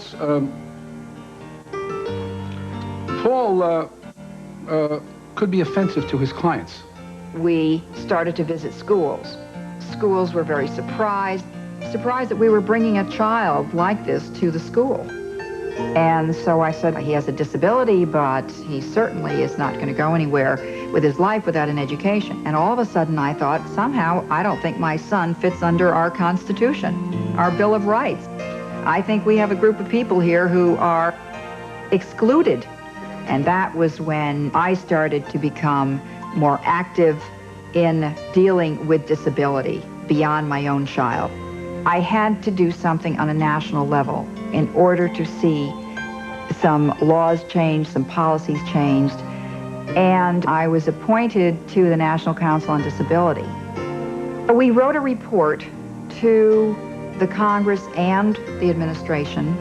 In that report, we said that there was a tremendous need for comprehensive anti-discrimination legislation, and the Americans with Disabilities Act did finally pass and was signed into law on July 26, 1990. This is being called the most important civil rights legislation since the 60s.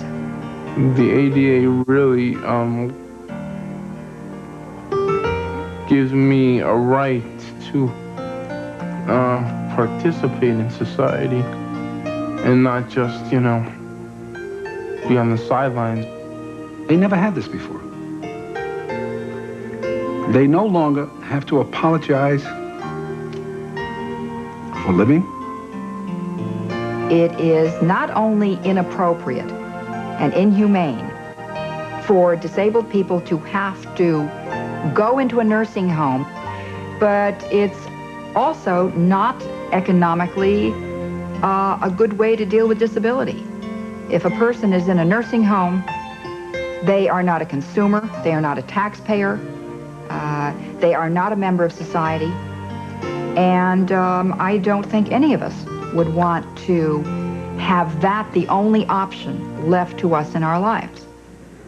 These are the families that we're talking about. This is their struggle that they live day in and day out, and we are really glad to have you here, because when I watch that tape, I see the determination and the focus and the incredible ability you have to articulate this, but what we don't see perhaps is the frustration that you have, because this is a struggle every day. Mm-hmm. It is a struggle every day, and we are very happy to have this opportunity, though, to tell so many Americans about the civil rights aspect of disability, the inclusion, how important it is that people with disabilities are able to access our society, and that's what this piece of legislation has let happen. Mm-hmm. However, at the same time, we have to say that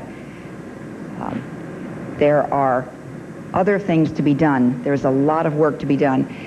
If a person with a disability can't get out of bed in the morning, then they may never be discriminated against.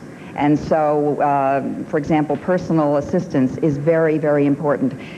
Many people have to go into nursing homes because they do not have somebody to get them out of bed in the morning, right. And this is something we're very concerned about. You have 3 sons who have disabilities, and you struggle with this every day. In light of that, this telethon, what does this effort mean to you and everything that you have been through to get this legislation across? Well, the most vital thing is it exposes, or it raises a level of awareness. And this is it. This is the difficulty with the disabilities. It's awareness. It's provoking thought, provoking sensitivity. It's an attitude. It's really, the problem with the disabled community is they have difficulty overcoming the able community's attitude. If the law is fully implemented, what it really means that there's a final empowerment. That means they have the power to govern their life. You and I can do anything we want. And they can really be the master of their destiny. They can go where they want, live where they want. That's something you and I do. We just get on a plane, just go somewhere. For Paul to get on a plane to arrive here, it really was a Normandy landing. We had to lay out this thing, how are we going to get on a plane? It was really a Herculean effort. And you and I just get on a plane, buy a ticket and go. How simple this simple act is magnified by 1,000 for somebody with a disability. So we're hopeful that the law, their basic rights are given to them, that we all enjoy. Thank you both for bringing this to us, and you must be so proud of the character that you have instilled in your sons. Thanks so much for the time that you spent with us, and I think we're going to be seeing you later on as well. Sure appreciate it. Jerry? Thank you, Lisa. Our thanks to Burger King restaurants across the country for their generous support of my kids. So far, Burger King locations in select markets have raised a whopping $250,000 for my kids. And now, I would like you to meet someone I've known for a long time. A guy I went to school with, from kindergarten through the second year of high school. I quit high school, he went on, straight-A student, and he became one of the most respected pediatric neurologists in the business. To me, he'll always be that skinny little kid in the hallway, but he's my friend. He's the head of our medical advisory, Dr. Leon Cherish. Jerry, your telethons have enabled MDA-supported scientists to make medical history this year. The genetic basis for 3 major diseases have been revealed: myotonic dystrophy, Charcot-Marie tooth, and even within this past week, facioscapular humeral dystrophy. These are probably just names to many of you, but to the patients and their families, they represent diseases which kill or disable. These landmark discoveries will open the door toward finding the cures, and as a major byproduct, they will likely help treating cataracts, heart disease, spinal cord injuries, multiple sclerosis, thereby helping all of us. How ironic. As the telethon records its greatest successes, a very small handful of highly vocal critics attack it. What's really bizarre is that when I asked the self-styled leader of these critics exactly what he saw in the show that he denounced as a deplorable pity appeal, he said, I really can't answer that because I would never watch that program. That's the real pity. Who should get credit for this telethon? Jerry, you and the hundreds of celebrities, of course. You give your time, your energy, and so on. The people, the thousands that work on the Love Network, yes, of course. And MDA's army of volunteers, they deserve credit as well. But the real heroes, the real stars, are the scientists in their laboratory and everyone out there in the audience. Because without you, we'd go nowhere. And with you, we're going to prevail. Thanks for your continued loyalty.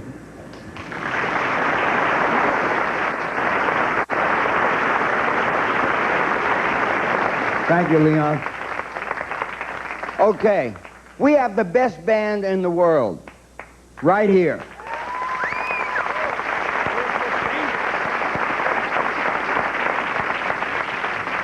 And they play extra special things. They've been rehearsing for like 6 or 7 days before they even began this program. And now they play this entire program, some 22 and a half hours, never ever letting down. We're going to play a number now that's an exciting jazz piece, and it'll sound to you like they just arrived for the first time tonight. Letter A, isn't it? 4 brothers. Are we ready? 1, 2, 1, 2, 3, 4.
That's my band. Take a bow.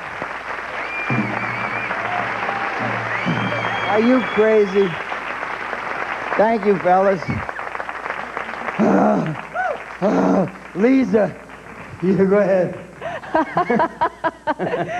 Jerry, you are amazing. Here again, representing the cable industry, is the president of CompuCable Systems and national chairman of the 1992 MDA Cable Cares Program Committee, Sandy Freeman. Hello, Sandy Freeman. Hello, Jerry. Good to see you. Say hello to Sandy Freeman. He brings us a lot of loot. Hi, Sandy. Thanks, Jerry. Jerry, 1992 marks the 8th year of the cable industry's Cable Cares About Jerry's Kids promotion. Tens of thousands of cable television employees and subscribers are making a difference for MDA in their communities. Let's take a look at what they're doing here. Okay, Clay. In small towns and big cities across the nation, thousands of cable TV employees have been working hard to raise money to help Jerry's kids. From customer service representatives on the phones, to installers, sales personnel, and workers in the offices, everyone has pitched in. But mostly, it's been the cable television subscribers who have come through by responding to cable promotions to benefit MDA. Many systems have offered free cable installation or discounts for subscriber donations to MDA. Many sponsored fundraising special events in their communities. Later in this show, the final results of our effort will be announced. And the reason for this labor of love was to help MDA continue its vital programs of research and patient services, because cable cares about Jerry's kids. Jerry, this is a real pleasure. This is our second industry check for $1 million. And you notice how he talks very soft. Right. But I think we've exceeded $17 million over the last 7 years, so we're... Easy, but you're not... I'm not letting you off the hook. You're not leaving now. No, You're I'll be coming back. Yes, sir. Because I know you got more of this. A little bit. God bless you. Thank you very much. Thank you, Sandy. It's a pleasure. Thank you. Lisa. Jerry, right now we want to welcome from the Foles Vending Company the director of the Foles Charity Division, Ben Kriegler. Hi, Jerry. Hello, Ben. How are you? I'm happy to be here representing Roger and Adele Foles, the Foles Vending Company, its employees, having served America's children for over 40 years. Foles is honored to be part of your team in the battle to eliminate neuromuscular disease. Knowing our contribution assists in providing medical research, patient care, and support for MDA-funded programs, such as summer camps, help motivate us to continue our efforts. We'd like to thank all of our store owners and businesses throughout the United States who generously provide a small area in their place of business for our gumball and confection machines. These businesses, as well as the dedicated employees of Foles Vending who maintain and service the machines, enabled Foles to raise over $3 million for your kids since 1986. Jerry, at this time, I'd like to present you with our first check in the amount of $200,000. Thank you. I appreciate that. Pleasure. We'll look forward to seeing you later. Thank you. The Muscular Dystrophy Association is pleased to acknowledge the support it has received from Ames department stores. Including funds generated in 1992, the total income Ames has raised for MDA since 1981 has exceeded $2 million. So we thank you, Ames stores. We'd like you to know that we appreciate all of your help and all of the good work you've done. We'd also like to thank the A.T. Cross Company for making available to us cross pens as the official writing instrument of our Labor Day Telethon. A special thanks to A.T. Cross Company President Brad Boss, an old friend and a good friend. And it's a joy to know that they're still concerned and happy to help us on our telethon. Our next guest started his show business career in the city of his birth, Liverpool, England, don't you know? Now a resident of Las Vegas, he is the comedy star of the Folies Bergère at the Tropicana Hotel. Please welcome Mr. Ray Fell, ladies and gentlemen.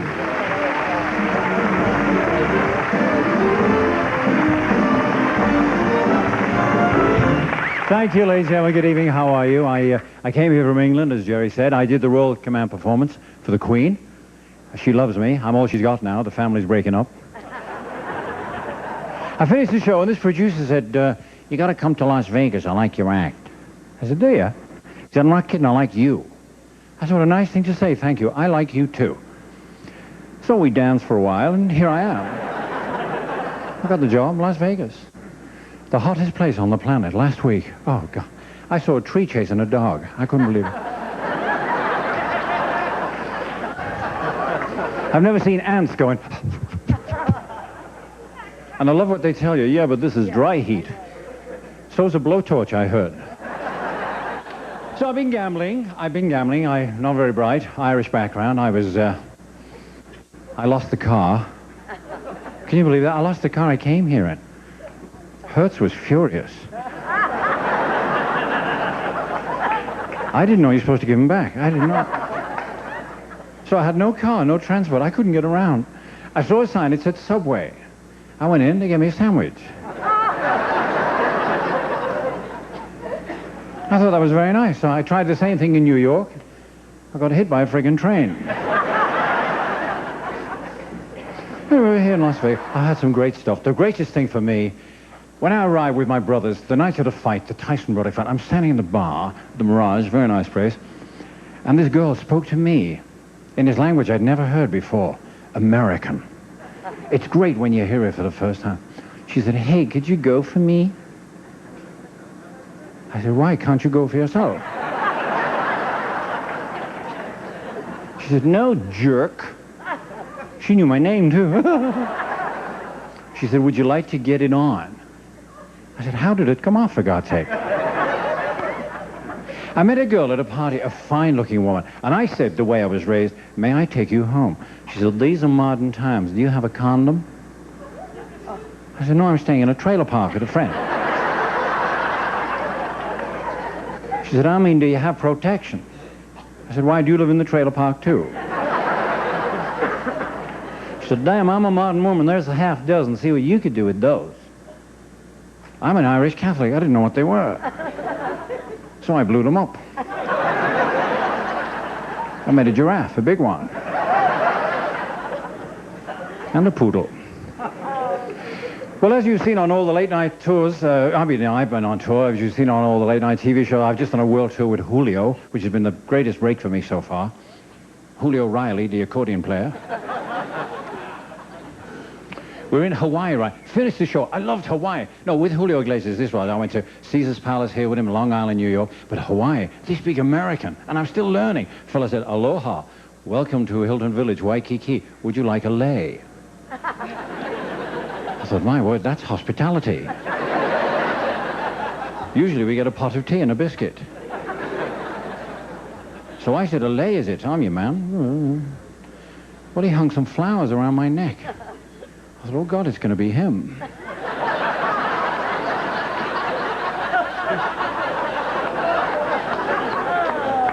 I don't go for that stuff. But he was a nice man. I told him if ever I did, he would be the first. I told him. He didn't know what the hell I was talking about. Anyway, I thanked him. We danced for a while, then I split.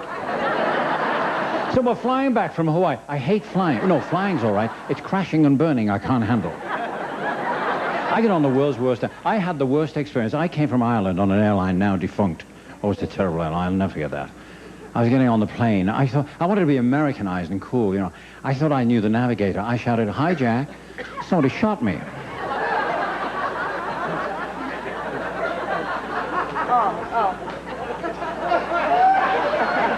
Who would steal that plane?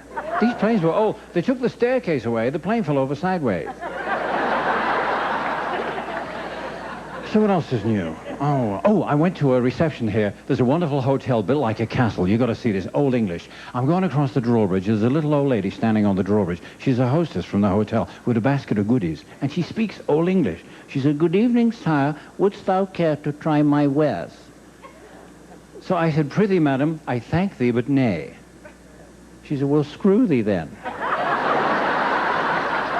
They're all back. Can you believe that? How long we got here?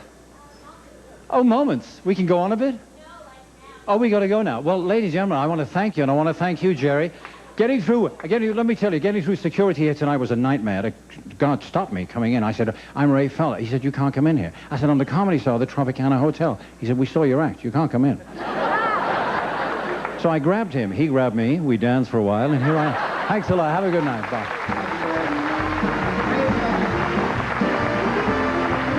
Thank you, Ray, very much.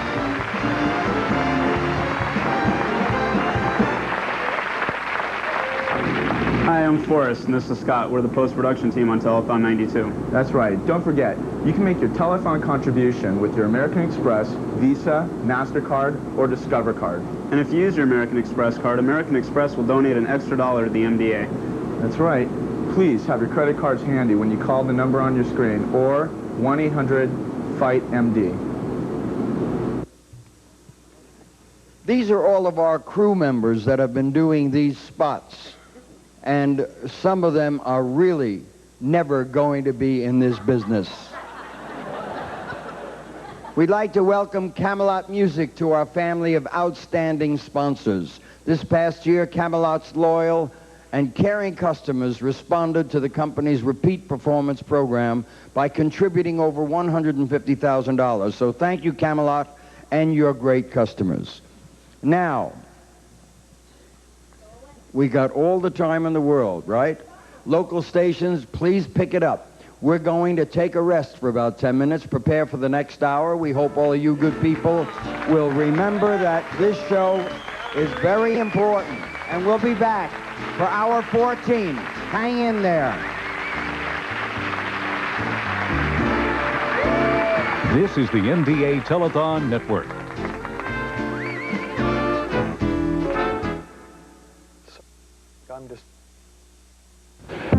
In Ottumwa, tune to Channel 23 for better reception of TV8.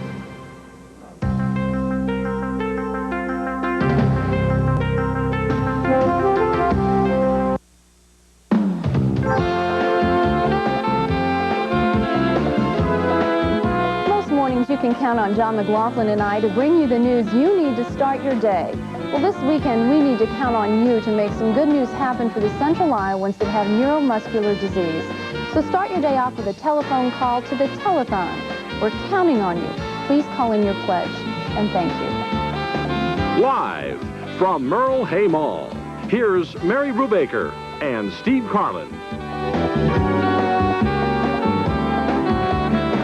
Good morning, good morning, good morning. You thought we had an enthusiastic group here last night. I think we've got even more enthusiasm, I hope, this morning, Steve Carlin. How'd you sleep last night? Very well. Dreamt very about the long, telethon, right? of course. Of course, so did I. You're looking good, though. Well, thank you. So are you. Welcome back. If you're just joining us, come on in. This is live from Merle Hay Mall. And we have a new member of the TV8 family joining us today for lots of hard work and lots of fun. And she's going to be greeted by our telephone operators. Isn't she? What do we say? Good morning, Sue. Well, good morning, everyone. It's great to be here. You know, this is Labor Day, and we want to put these phone operators to work. The number to call, 276-6060. But first, we want to go downtown for the Love Run with John Walters, and John is standing by. Kind of a soggy day out there, John. Well, it certainly is, Sue, but it hasn't dampened the enthusiasm out here. We want to welcome you to the 9th Annual Labor Day Love Run, and the runners behind me have been waiting very patiently for us to get on the air so they can start running. So we're going to give them the signal to go ahead, and the cannon will sound, and the race will be underway here just outside the TV8 studios. We actually have 3 races going on, a 10-kilometer race, a 3-kilometer race, and then the walkers will be starting shortly. And the runner's enthusiastic about the thought of getting this going. They've been standing out in the rain for a few minutes here. I'm going to join... Wow, there's the start. Boy, I'll say. I'm joined by Lee Martin from the Q Morning Zoo, one of the sponsors for this event, along with Yonkers, TV8, of course, and Fitness Sport. And I want to talk to Lee, first of all, about the weather. I know that you didn't have anything to do with it, Lee, but it's not exactly ideal, unless, of course, you're a runner. I guess these are pretty good running conditions. Well, they say it's great running weather, and I'm not a runner, so I don't know, but I think it'd be nutty to run like this. But we got a couple hundred hale and hearty people already running down the street, and they're doing their part for Jerry's kids, so that's a good sign. I'll tell you, the weather, as I mentioned, it is actually ideal for competitive runners, so we could see some very good times from those that take it seriously. Fortunately, however, not too many of the runners out here take it seriously, and I think that's the whole idea behind this. It's for fun, and it's to raise money for a great cause. Sure, you know, I've been noticing some of these people with their $200 walking shoe, running shoes and everything. I have $20 sandals on, so I'm set. It's my standing around and looking shoes. It's going to be great. Jerry's kids are going to do their part, and make sure you do your part for MDA. Okay, entry fees, along with pledges that the runners raised, will go right back downtown to Merle Hay Mall, and that's where all of the money will go to the MDA. And, of course, the weather, not ideal, but a pretty decent turnout, actually, considering all things. People had to get up very early this morning on a holiday and come out and take part in the event, and those that brave the weather, very enthusiastic and good people to do that. And they are beautiful people. And I love the accommodations we have here. We got the dumpster right next to us. I like that, man. This is cool. This is fantastic. We cheated a little bit. We're inside the garage, but the runners are, trust me, out in the cold and wet. And we're going to throw it back now to Merle Hay Mall, and then we'll be back in about an hour to tell you how these races came out, and then we'll start the kids' run, which is something you'll definitely want to see. So, Sue and Steve and Mary, back to you out at Merle Hay Mall. All right, John, thanks a lot, and try and stay dry down there, okay? We will. We have a nice dry place in here. Anyway, we want to take a couple of check presentations right now, and we have two very important people with us. We have Jan Sebastian and Linda Abels. And where are you from this morning? 8th Street Childcare in Altoona. Okay, and you have a check for us. Tell us what you did to raise the money. We had the children hop, and they went out with their pledge and got their pledges and brought the money back and just hopped and hopped and hopped. Okay, Jan, tell us how much money you raised. We raised $1,460. All right, that's fantastic. Thank you very much, and I'll take your money for you. Thank you, and we have another check presentation here. And this is Don Jenkins. And Don, where are you from? We're from Busy Bee Daycare. And we also had a hopathon in the spring, and we raised $980. That's fantastic. And you have a couple of people here. Did these two take part in the hopathon? Yes, we did. We have Katie Thomas, and we have Amber Jenkins. Okay, thank you very much. And do we have a shot of them? Can you show us how you hopped in that hopathon? Can you show us? She's a little shy this morning. It is awfully early. We're going to go over to Mary now, and the number to call again, 276-6060. Mary. Thank you very much, Sue. There's a lot of research going on. Of course, that's one of the things that your money will pay for. It takes a lot of people with their eyes to microscopes for many, many years to just find sometimes a gene that causes one of the dystrophies. Myotonic is one of the most common forms of muscular dystrophy, and it affects adults, like Flo Lively. We'd like to have you meet Flo right now. What do you want to know? How old I am? Yeah. I'm 58 years old. Will be in September. And why are we talking to you today? Because I have myotonic dystrophy. It deteriorates all the muscles. So I've had it for 28 years, I figure. At least 28 years. And when I first noticed it, I didn't even know what was wrong with me. I'd be walking along the street, and all of a sudden I'd end up on the ground and couldn't even tell you how I got there, nothing in the world. And it makes you feel like an idiot. But the Muscular Dystrophy Association is one of the most fantastic organizations there is. If there was any other that done the work that they do, they could call themselves class, because that's all muscular dystrophy is, and is class A. It's even the braces on my feet. They give me these, my wheelchair, my seat belt. They even got me a hospital bed because the nurse said I needed it. I am one of Jerry Lewis's kids. I always have been and always will be, as long as I have this, and I don't think they're going to find no cure in my lifetime, but if they don't, they'll help somebody one day. They'll find a cure. Jerry Lewis's kids are going to all get well one of these days. They're going to find a cure. They've got to. Yes, sirree. I know we're going to make it. We're going to win this war. This is one war we're going to fight, and we're going to win. Because you know why? We got somebody upstairs that loves every one of us. Anything else you want to tell people? Well, just keep in there and keep plugging for muscular dystrophy and keep donating, because we need your money, honey. Couldn't say it better myself, Flo. Thank you very much for putting it that way. There is somebody up there who loves them, and there are a lot of people around here who love them too. Call 276-6060. I know you may just be coming out of bed or just getting breakfast, but think about a call real soon, because when we left, we had about 19,000. We have about 22,000 now. We need lots more money to make this work. Now, who's next? Steve? You've forgotten about me already, Mary? Oh, no, never. Okay, we do have about $22,000 right now. That's a little less than what we had last time at this year. And one way we can make that up very, very quickly is on our corporate star board here. See, the silver stars cost $250. So we'll put your name or your company's name up here. And the ones up top, $500, the gold stars. And let's see who has already given us $250 and $500 pledges. Mustard's $250. Larry and Gwen Klein, Vogue Vision Centers, Buyers Realty, Ant Vise, Orlando's, Infomax Office Systems, Easttown Animal Hospital, Dorothy Pomerantz. She actually gave us $350, and that will send a kid to camp. We'll talk a little bit more about camp later on in the day. Iowa Physical Therapy Association, American Mutual Life Insurance Company, Pomerantz Diversified Services, and the Gold Stars. These folks gave us $500. Smithway Motor Express, Financial Information Trust, Competitive Edge Advertising Specialty Manufacturing Company, Truck Equipment Incorporated, and in memory of Brian Manning. So we're doing quite well, but we can do better. And if you don't have $250 or $500, we can give you a little yellow star for $50. We'll put those on the front of the phone banks. We'll make sure that everybody sees those. And Susan Thompson already gave us $50, so she's on the front of the phone banks. And also, overnight, anybody that gave us called in a $25 pledge. We told you last night that we'd read your name on the air this morning, and that's exactly what I'm going to do right now. Cliff Frondell, $25. Thomas Hope, Sherry Kinney, Robert Files, Paul Engstrom, John Robert Howe, Susan Thompson, E.L. Bellberg, Marilyn DeWitt, and Howard Bebout. All $25. We can use anything we can get. Please open your hearts and let's help fight MDA here. And there we go. There are the stars, the $50 folks. Whole bunch of those last night, but we do want to fill up the entire front of all of the phone banks, and we have some other things going on as well. A little promotion called Aisles of Smiles. This started about 4 years ago. Actually, it's our 4th year. It's helping us out. You go to the grocery store today, we can raise some money for MDA. Let's see what that's all about. It's easy to help Jerry's Kids when you do your grocery shopping. Just pick up some of your favorite products that have a special tag, and a portion of each purchase will be donated by the manufacturer and the store to the MDA. It's called the Aisles of Smiles program, and the money raised will help fund MDA's research and patient care programs, including summer camp.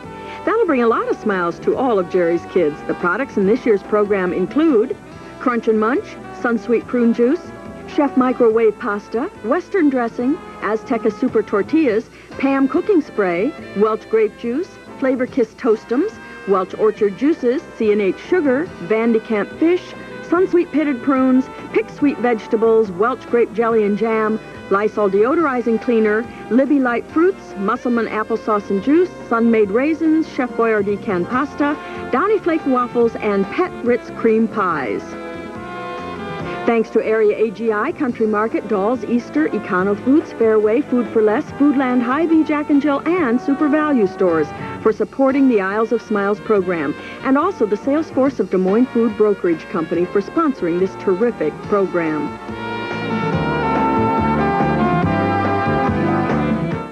Looks like we have a little bit of grocery shopping to do there today. We'll head out that way later on. Yeah, okay, sounds good. I have a couple of more daycares to tell you about. They also did hopathons this year to raise money for MDA. We have the Formative Years from Ankeny. They raised $1,147, and the Little Lambs Preschool raised $937 for MDA. We want to thank them as well. That's and we right. want to promote the Fish Bowl this morning as well. That thing looks pretty empty, doesn't it, Sue? It does look empty. Okay. We need more money, and we'll promise you, if you come down and drop some change, any amount of change in here, we'll put you on TV today. And we also have another special little promotion. We do. Here. $35. That's right. If my assistant Carol Merrill will model this for us, feel kind of like Monty Hall.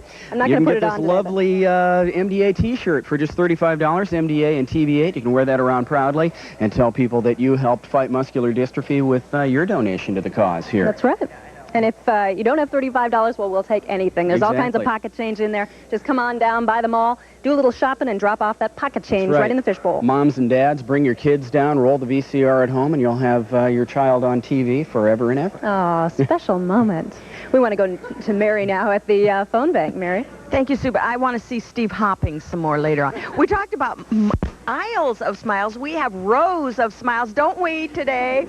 Here with the phone operators waiting for your call. Isn't that a nice thing to do? Know that somebody is waiting for a call. We have our VIPs in the front row always, and these are special volunteers. Sometimes they're celebrities, sometimes they're people who work tirelessly behind the scenes. We have Cindy Sneeden. Is that right, Cindy? And where are you from? I'm from Busy Bee Daycare.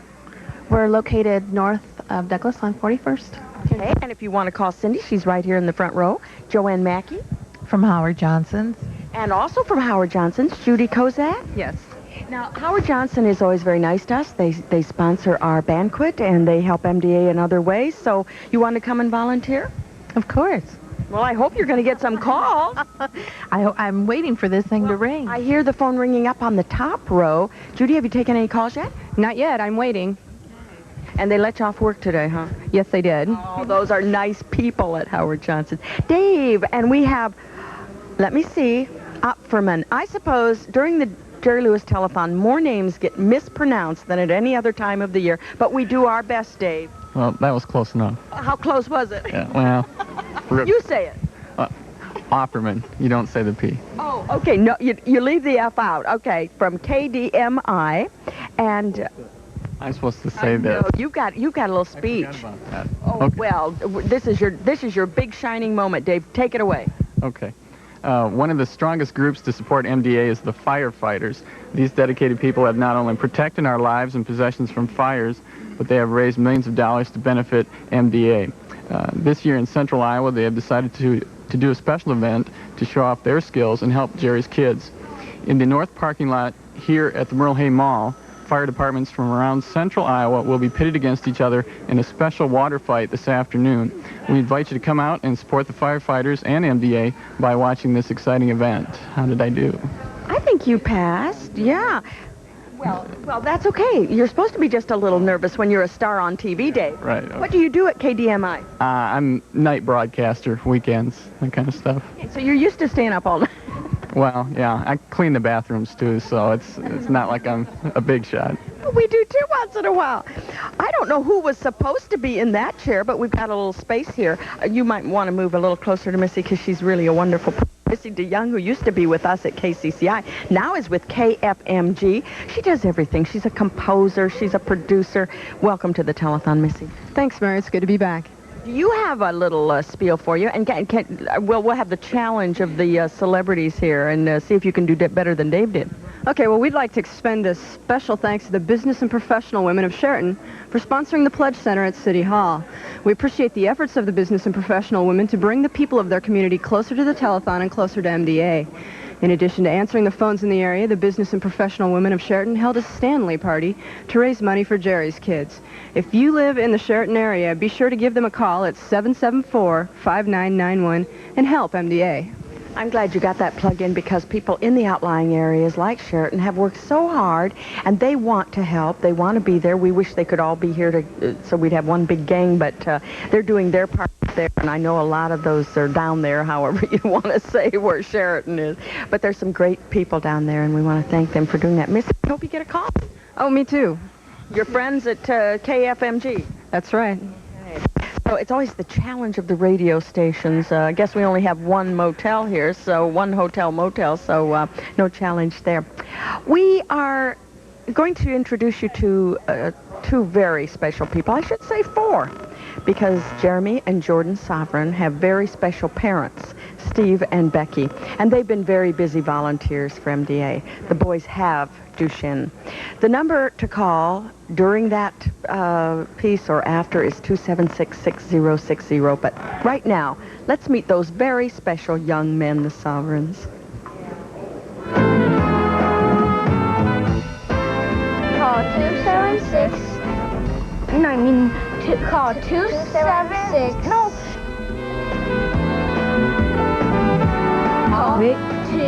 Wait. Go. Call 276-6060. Thanks.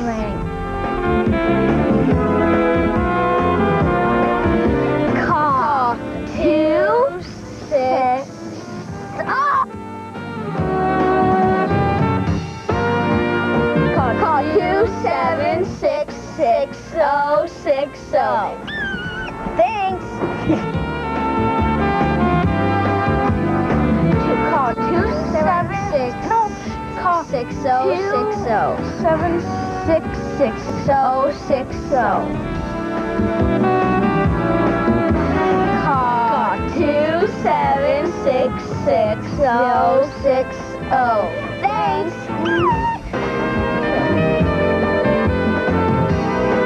Call 26.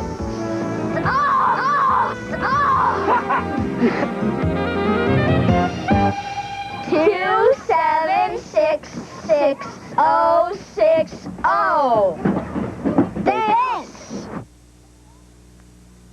They just keep doing it till they get it right. Let's see if we can do it. We shouldn't laugh. Can we do it? All right, phone operators. 3, 2, 1. What's the number? 276-6060.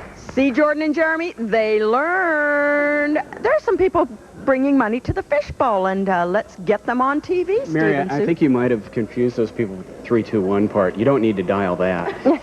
Those two look like my brother and I when we do something like that. And Sue, No, Sue, we have some very special people here. These people That's just drop right. by. And They're just dropping by Merle Hay Mall, and they have some money. What is your name? Alex. Alex, and where are you from? Des Moines, Iowa. All right, and you have some money for the fishbowl, don't you? Can you drop it on in? Let's show the folks at home how to drop money in the fishbowl. You can drop it all in there, all kinds of change. Yeah. You hear that? That's the sound of money, and that's what we need. Thank you very much. We appreciate that. And also... And this Here's is... Granddad for $35 for a shirt. Way to go, Aw, Granddad. thank you. Let's and give here's him a the shirt right here. And look at this stylish item. $35 will get you one of these MDA TVA T-shirts, and you can wear this thing with pride because you're going to Yes. help a whole heck of a lot of people out with that $35. That's right. Thank you very much. much, sir. And sir, and there's your shirt there, Alex. Have a good Okay. day. Have a good Great. Thank Labor you. Day. All right, now I think it's time to go back to Mary Yeah. Brubaker. Do you suppose Alex should meet Alex Cooney sometime? Maybe. Yeah. Ooh. You never... You old Okay. matchmaker, Mary. Oh, I know. I just can't resist. I think we're ready for a new total, and we would like to let you know, as we thank you so much for phoning in a donation or bringing out to the fishbowl, that it is reflected up here on our tote board, and it's all lit up and This is ready 20 to minutes of change. work, Yes. ladies and gentlemen. Right. See Let's what we see how did much here. we did. Okay. All right. 26, 287. Not too bad. We can do it. We've got a long way to go, though. Last year, a little over $255,000 raised here in Central Iowa. So you see that we have a very long way to go. Open your hearts, open your pocketbooks, and let's help out the folks who have MDA. Give us a call. And Jerry's hoping for a few calls out in Las Vegas. Let's Yes, check he it is. out. 14 hours. We've got 8 to go. We've got a lot of work to do. We have a number on the board that's very nice and respectable. Ed, do you think we should do something about that? I'd like to do that. I want to get a double check with my... Oh, there it is. What I want to... Roll it.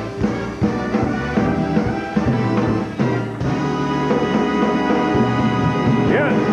Yeah. 11 million. I love it. All right. I love that. All right, Jerry, here's a brief message from our friends at KinderCare Learning Centers. Childcare that parents trust.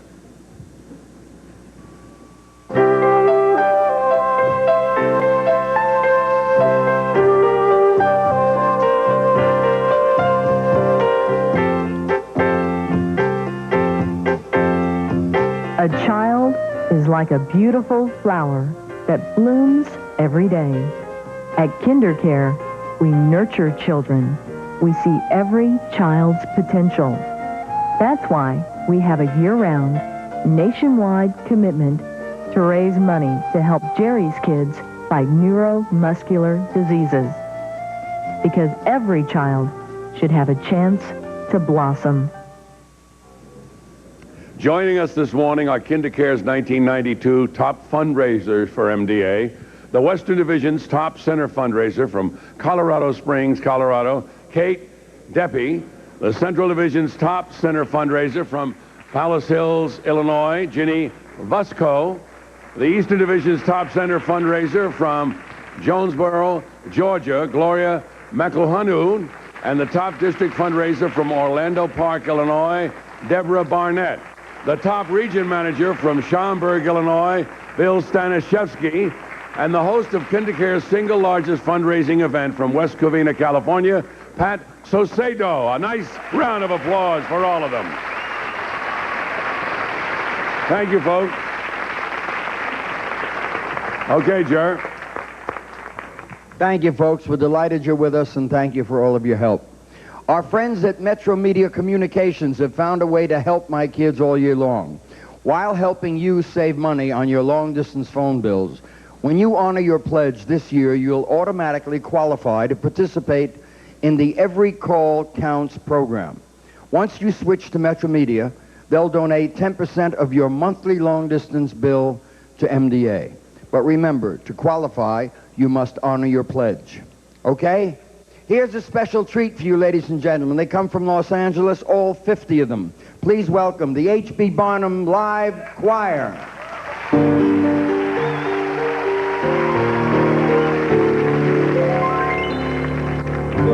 Little bitty David faced Goliath all alone, but little bitty David never feared he was alone. He had put his trust in the Father, and God did not let him down. If you put your trust in the Father's hands, then you're moving up to higher ground.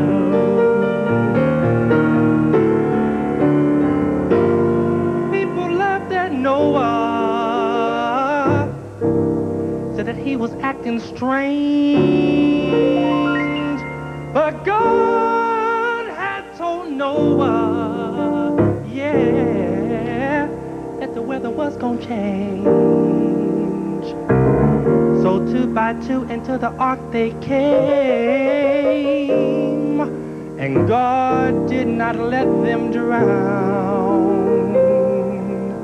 When the waters came, they were in God's hand, they were moving up to higher ground.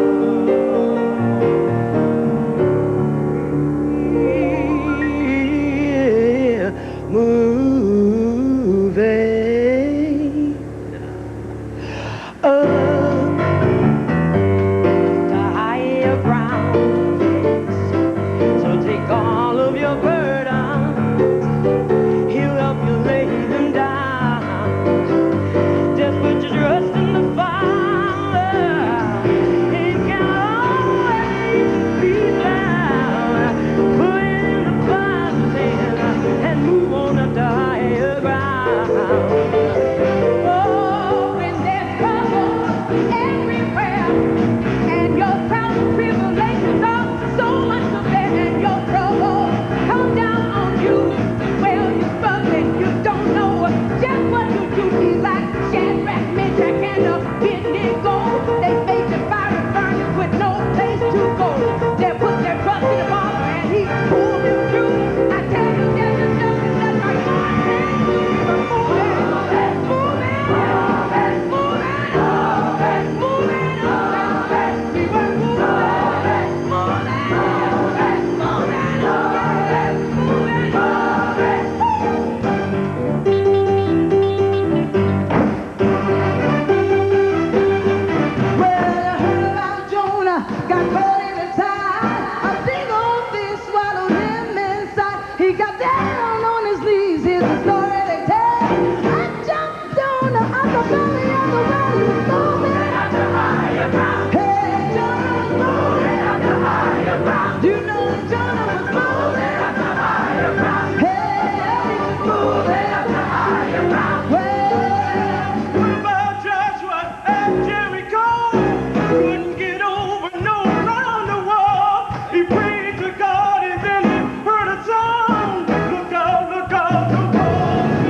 Oh, yeah. H.P. Barnum Live Choir, thank you. Thank you all very, very much. Wonderful. Big Ed. Yes, sir. Here's a message of support from our friends from the Kroger Company. In 1883, Barney Kroger opened a small grocery store in Cincinnati. Barney knew that to be successful, he'd have to please even the most particular of customers. Word about the young grocer spread fast as he gave customers what they wanted all along: quality goods and service. Like the first grocery store that baked its own bread, and the first store to put fresh meats and groceries together. Some called it the future. Barney just thought it was the way a customer ought to be treated. Today, more than 100 years later, you'll find over 1,200 Kroger stores in 24 states, and each one offers customers what they want. Fresh meats and groceries, flowers and salad bars, video rentals and pharmacies, cosmetics and fresh seafood. And over 160,000 Kroger people continue Barney's commitment to quality and service, both inside their stores and within their communities. That's why it's natural that Kroger people have made a personal commitment toward fighting muscular dystrophy. Fundraising efforts for the MDA have been led by Kroger employees in cities and towns all across America. These Kroger people, from sackers to truck drivers, cashiers to store managers, have rolled up their sleeves and raised $750,000 for Jerry's kids.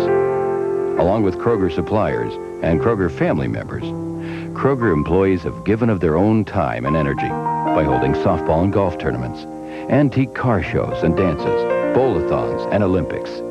Laughs, good times with friends, hard work, and the pride that comes with helping Jerry's kids. Kroger people wouldn't have it any other way.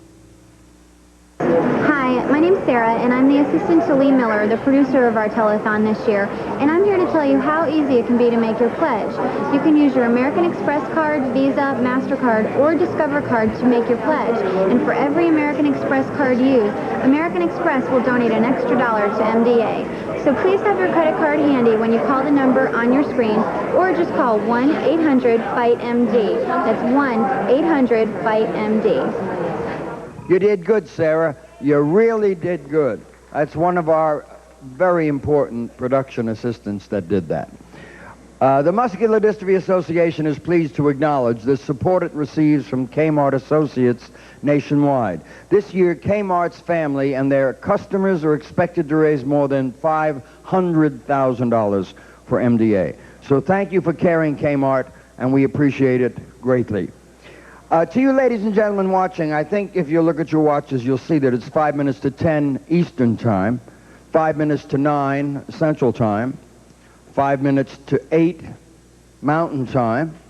Is that right? Would that be right? Yes. Okay. At 5 minutes to 8 Mountain Time, the little people are getting up. At 5 minutes to 9 Central Time, the little people are up already. And when I talk about little people, I'm talking about these 5, 6, 7, 8, even 9 and 10.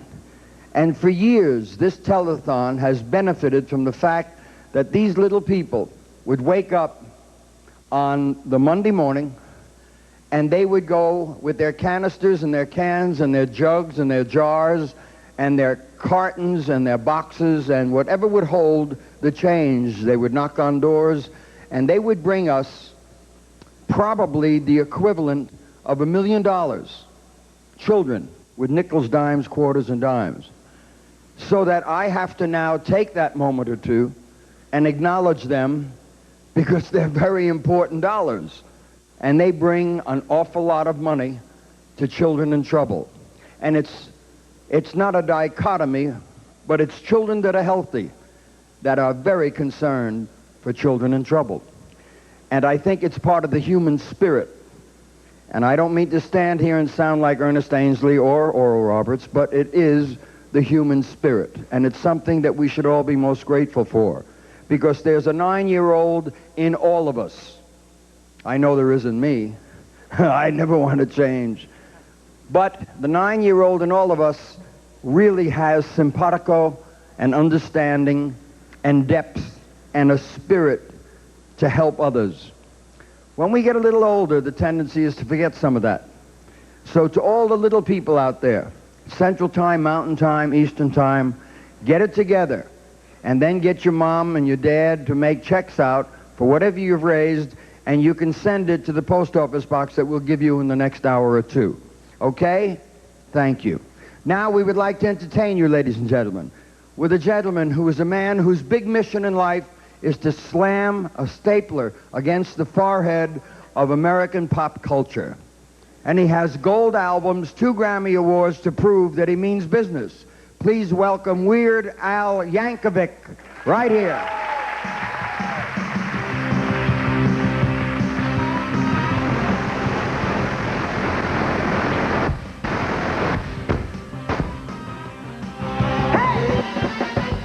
Rock the cradle of love. Rock the cradle of love. Yes, the cradle of love. Don't rock easy, it's true. Rock the cradle of love. I rock the cradle of love. Yes, the cradle of love. Don't rock easy, it's true.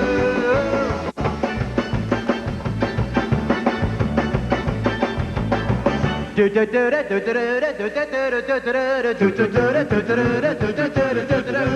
Love Shack is a little old place where we can get together. Love Shack, baby. Love Shack, Love Shack. Hey!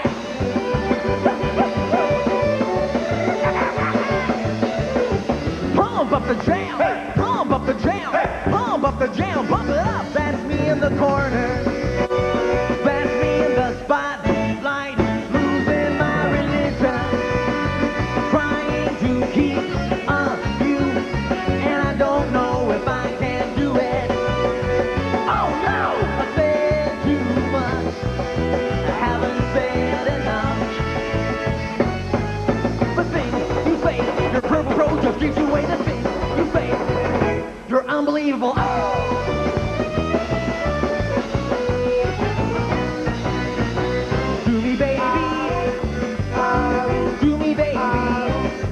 You can do me in the morning, you can do me in the night, you can do me when you want. You're the lady who is in life. And tonight, take my hand, off to Never, Never Land.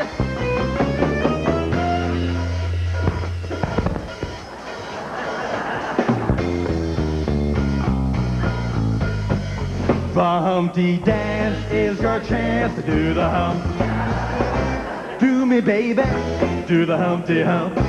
Do the Humpty Hump. Do me, baby, do the Humpty Hump. Come on and do the Humpty Hump. She's my cherry pie. Put a smile on your face, 10 miles wide. Looks so good, make a grown man cry. Sweet cherry pie, aye, aye. Whoa! Drum solo!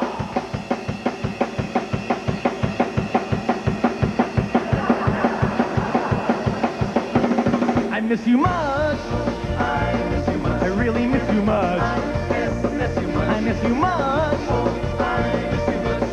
I really miss you much. Hey, I don't want anybody else. When I think about you, I touch myself. Oh, I don't want anybody else. Oh no, oh no, oh no, no, no. The one they call Dr. Feel Good. The one that makes you feel alright. The one they call Dr. Feel Good. He's gonna be your Frankenstein. Let's kick it! If you got a problem, yo, I'll solve it. Check out the beat while the DJ revolves it. Ice, ice, baby. Ice, ice, baby. Work to your mother. Ice, ice, baby. Ice, ice, baby, forever. I'll be your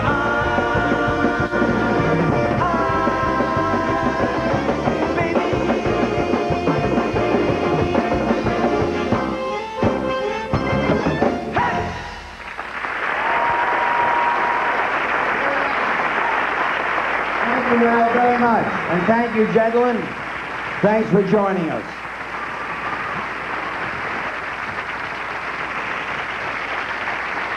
And now here's the lovely Lisa Gibbons. Thanks, Weird Al, for waking us up. Good morning, yeah. In Harlan County, Texas, they do not think of David Sheffield as that guy in the wheelchair.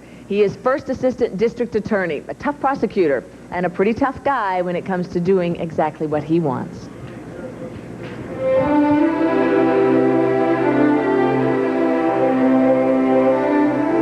I said, David, why didn't you go to work some of those great big farms somewhere and make you $1 million? And he said, well, you know, I wasn't even asked to interview for any of those big farms, even though I was one of the top in my class.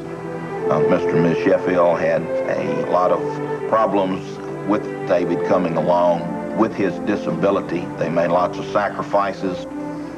It did seem like that he wasn't progressing as fast as he probably should have.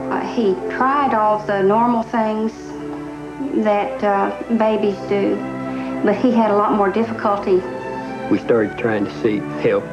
They did a muscle biopsy and did a lot of tests on him and came back and they told us that he had muscular dystrophy. Of course, we wanted to know what the prognosis would be, and they said most of the time they don't live to be past their teenage years. We were devastated. He was always just bright-eyed and active. He walked until he was about 11 years old, and then he had to go in a wheelchair. So I knew what my dream and what my plan was, to become a lawyer. And I knew that if I was able to do that, that it would free me up and I would be able to live a good life and be self-supporting. The next step was University of Mississippi and law school. We went up there, took the iron lung, moved him, found someone who was going to be his attendant and help take care of him, got in our car and turned around and started home. I didn't know for sure whether or not I could make it. Any accident or crisis that I faced was going to be faced totally on my own. Muscular Dystrophy Association provided a real strong foundation of hope. It allowed me to dream, allowed me to reach as far as I could. I fully believe that through their research and the accomplishments that they've made recently, that there's a good possibility that David will get out of the iron lung. I believe that whether he will be able to walk again or not, I don't know that. I see a lot of hope for the future for me and for people like me who have dystrophy. I'm excited because I know very soon, and I'm confident in my lifetime, I'm going to see a day where we don't have to have kids facing the kind of problems that they have to face with dystrophy. If I was going through law school, one thing that motivated me probably more than anything else is the fact that I knew I was having an opportunity. Hardly any other Jerry's kids had an opportunity to do. That's to go through law school and to prove something and to be something. And no matter how hard it seemed at times, and no matter how I felt like I would like to give up, there's no way in the world I was going to, because I felt like as one of Jerry's kids, I had something to prove. Understand what you're charged with. He waived in the reading of the indictment. How do you wish to plead this day, sir? Guilty or not guilty? The court assesses your punishment at 10 years in the Institution Division of the Texas Department of Criminal Justice.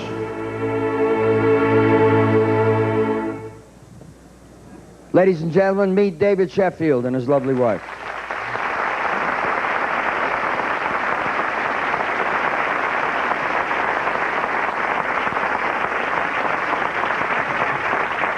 I know if I got in a lot of trouble, I'd love David to handle it for me. He's the assistant district attorney, but he's going to be district attorney sooner or later. And I know that David has something to say that we would all be interested in. David? Well, first of all, this is my lovely wife, Joyce. And since that film was made, thanks. A lot of good things have happened to me. Marrying her,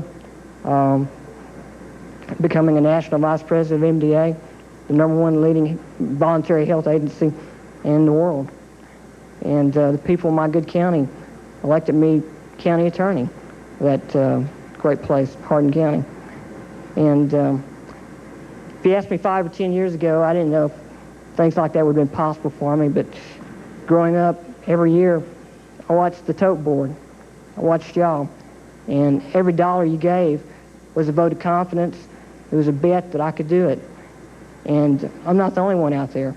There's tens of thousands going to school, working, living everyday lives. Good folks. Every dollar you give is a vote of confidence. it's a bet that they can do it.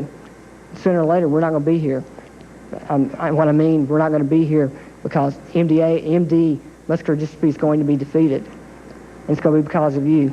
And thank you very much. Thank you, David. Mr. and Mrs. David Sheffield, we're proud to have them with us. Lisa, take it, honey. Jerry, that's what we're here for. People like David. I'm just so proud to be a part of an organization that is heralding this fight and to know people like that. And you got to be on board with us. You got to want to help us with this fight. It's exciting, the progress that's being made. It really is that good feeling that you've been hearing everybody talk about. So we just invite you to go to the phone now and be part of it with us. Right now we have a message from an outstanding woman. She is quite remarkable, an incredible volunteer, MDA National President, Lois West. I consider it a great privilege to belong to an organization that so many millions of Americans regard so highly. They do so because they clearly understand and support its life-saving mission. However, some people come away with the impression that because so many successful adults with disabilities caused by neuromuscular disease are profiled on this telethon, that it's MDA's mission to work for opportunities for all persons with disabilities. Yes, MDA does vigorously support the ADA, the Americans with Disabilities Act, as do nearly 1 million people we serve who have one of the 40 neuromuscular diseases in MDA's program. But to make it very clear to everyone, people with disabilities, as well as the American public at large, our role, MDA's role, is to save lives. You see, many of the diseases of concern to MDA are life-threatening. Young boys with Duchenne muscular dystrophy may not live past their early 20s. Someone with ALS, Lou Gehrig's disease, may face death in a mere 3 years after diagnosis. If you were to ask anyone served by MDA how he or she feels, believe me, the answer would be emphatic. Yes, we are very much involved and interested in disability rights, but disability rights are meaningless to us if we're not alive to enjoy them. Certainly, we at MDA are all for making the Americans with Disabilities Act a great, great success, but our first commitment, our energy and resources must go to find treatments and cures. Jerry Lewis has served MDA for 40 years with the dream that one day this will happen. Well, I'm here to tell you that this wonderful day draws closer and closer. As a matter of fact, the time for the realization of that dream is almost predictable. I'm sure when we have cures and treatments for neuromuscular diseases, Jerry will be the first one to give all of his energy to the cause of disability rights. But right now, he and all of us are intent upon saving lives. That's our primary goal, and you, only you, can bring it about. Thank you. Thank you.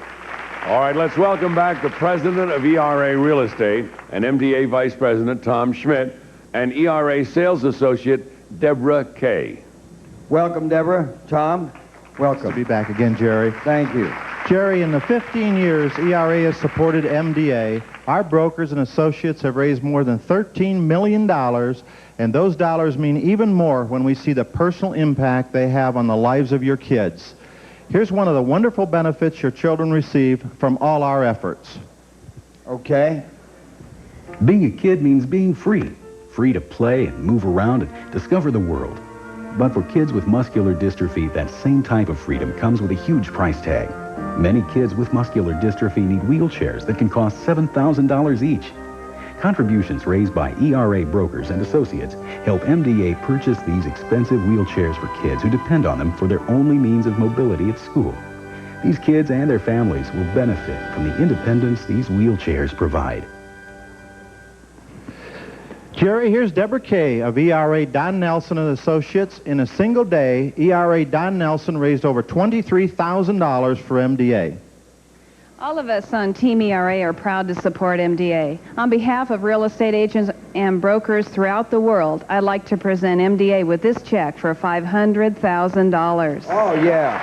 I like that a lot. Thank you, darling. Thank you, Tom.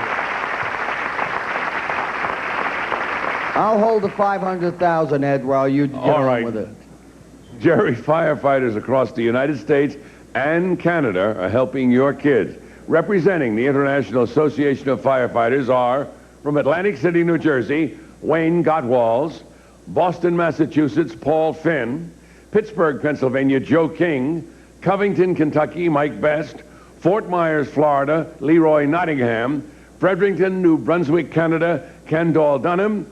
Leading the delegation from the IAFF is the President and MDA Vice President, Mr. Al Whitehead. Welcome them, please. Please welcome all of my guys, my firefighters. Al, welcome back. Thanks, Jerry. You're welcome. Jerry, you just heard the people up there, the representatives that really do the work, all the way from New Brunswick to Florida. They're the ones that have been out. They do a number of things all year long, from baseball tournaments to races and so forth. One of the representatives up there started the boot drive back in 1954. And right now, up and down the East Coast, and that's where they're all from, we're out there. We've got one competition going like we do in a lot of places, Fairfax County, Virginia, Baltimore County, Maryland, and it's driving rain right now, but they're out on the streets, and a lot of people don't want to stop. So if anybody's watching out there, don't let this dampen your spirits. Roll your windows down, fill up those boots. That's the only way we're going to make this whole thing work, Jerry. So to that end, I do have another check for you. I'd like to present another $1 million to you. Another $1 million. Thank you, Al. Fine, Jerry. We'll be back. I know you will. Thank you. And Al Whitehead will be back later on in the program. That's the firefighters. I mean, they're a special bunch of guys, and they have been for a lot of years. Yeah, this would be a good time for a shot of energy. We could use a shot of energy right about now. Once again, for your pleasure, please welcome the Universal Cheerleaders Association right here.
hear it for these kids. How about that? Yeah.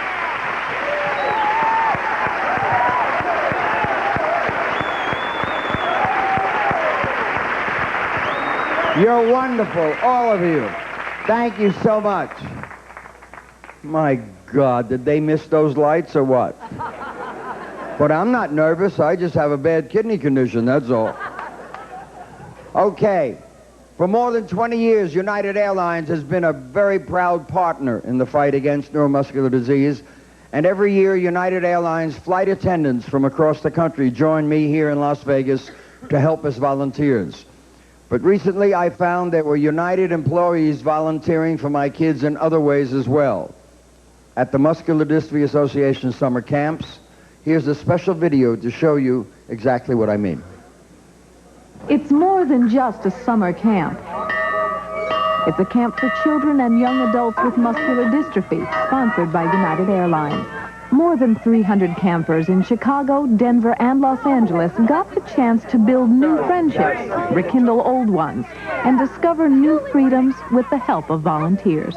They get to play baseball, and they get to play soccer, and they get to swim. And yes, they do it with wheelchairs or with braces, but they still get out there and give it the best shot. Chris is a fighter, and he's determined that he's going to fight it. And he's going to live a full life, and he's doing that.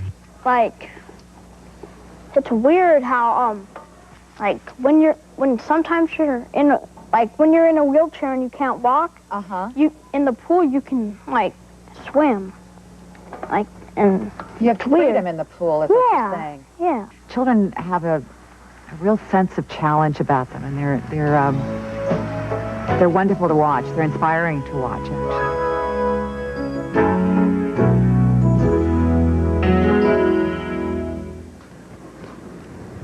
All right, Jerry.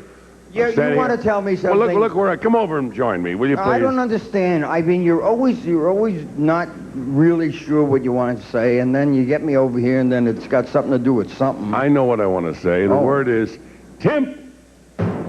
Go, roll it. I love to come over to him. I love when he says, roll finger. All right, Mel? Yes, sir. You don't call me over enough. I'll get you more. You'll be over here a lot the rest of the day. I want you to call me over more times. I shall. Because I am very accessible. Oh, really? Whatever that means. Yeah. And you thought I was Jewish. Yes. Okay.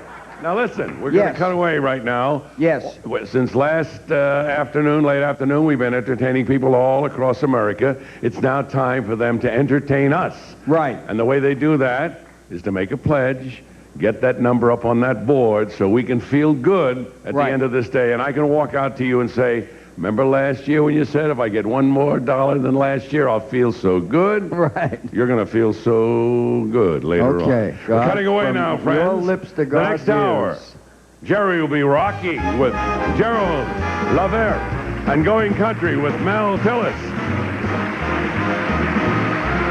and Mickey Gilley and Andy Williams. So stay right where you are.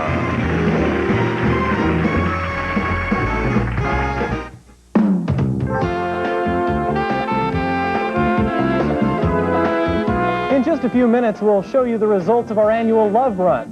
Now, all the equipment needed by our runners is a pair of running shoes, which runs about $60. This is a piece of equipment needed by a child with muscular dystrophy. It's a specially fitted foot brace. A pair of these is around $1,200, and a child can grow out of the braces as quickly as any children grow out of their shoes. Your donation can help provide Jerry's kids with the equipment they need to stay active. Please call in with your pledge now, and thanks a lot. Live from Merle Hay Mall, here's Mary Brubaker and Steve Carlin. Welcome back, everybody. You bet. We're glad that you've decided to join us. We also have Sarah Jarvis and Sue Mason with us here, and a very enthusiastic group volunteers on our phones who would like to take a call from you. If you're just joining us, our number is 276-6060, and we want lots of calls. In fact, it would be wonderful to keep these people so busy that they go home exhausted. That's right. The tote board is the big thing. We're just over $27,000 now. I understand we're a little bit ahead of where we were last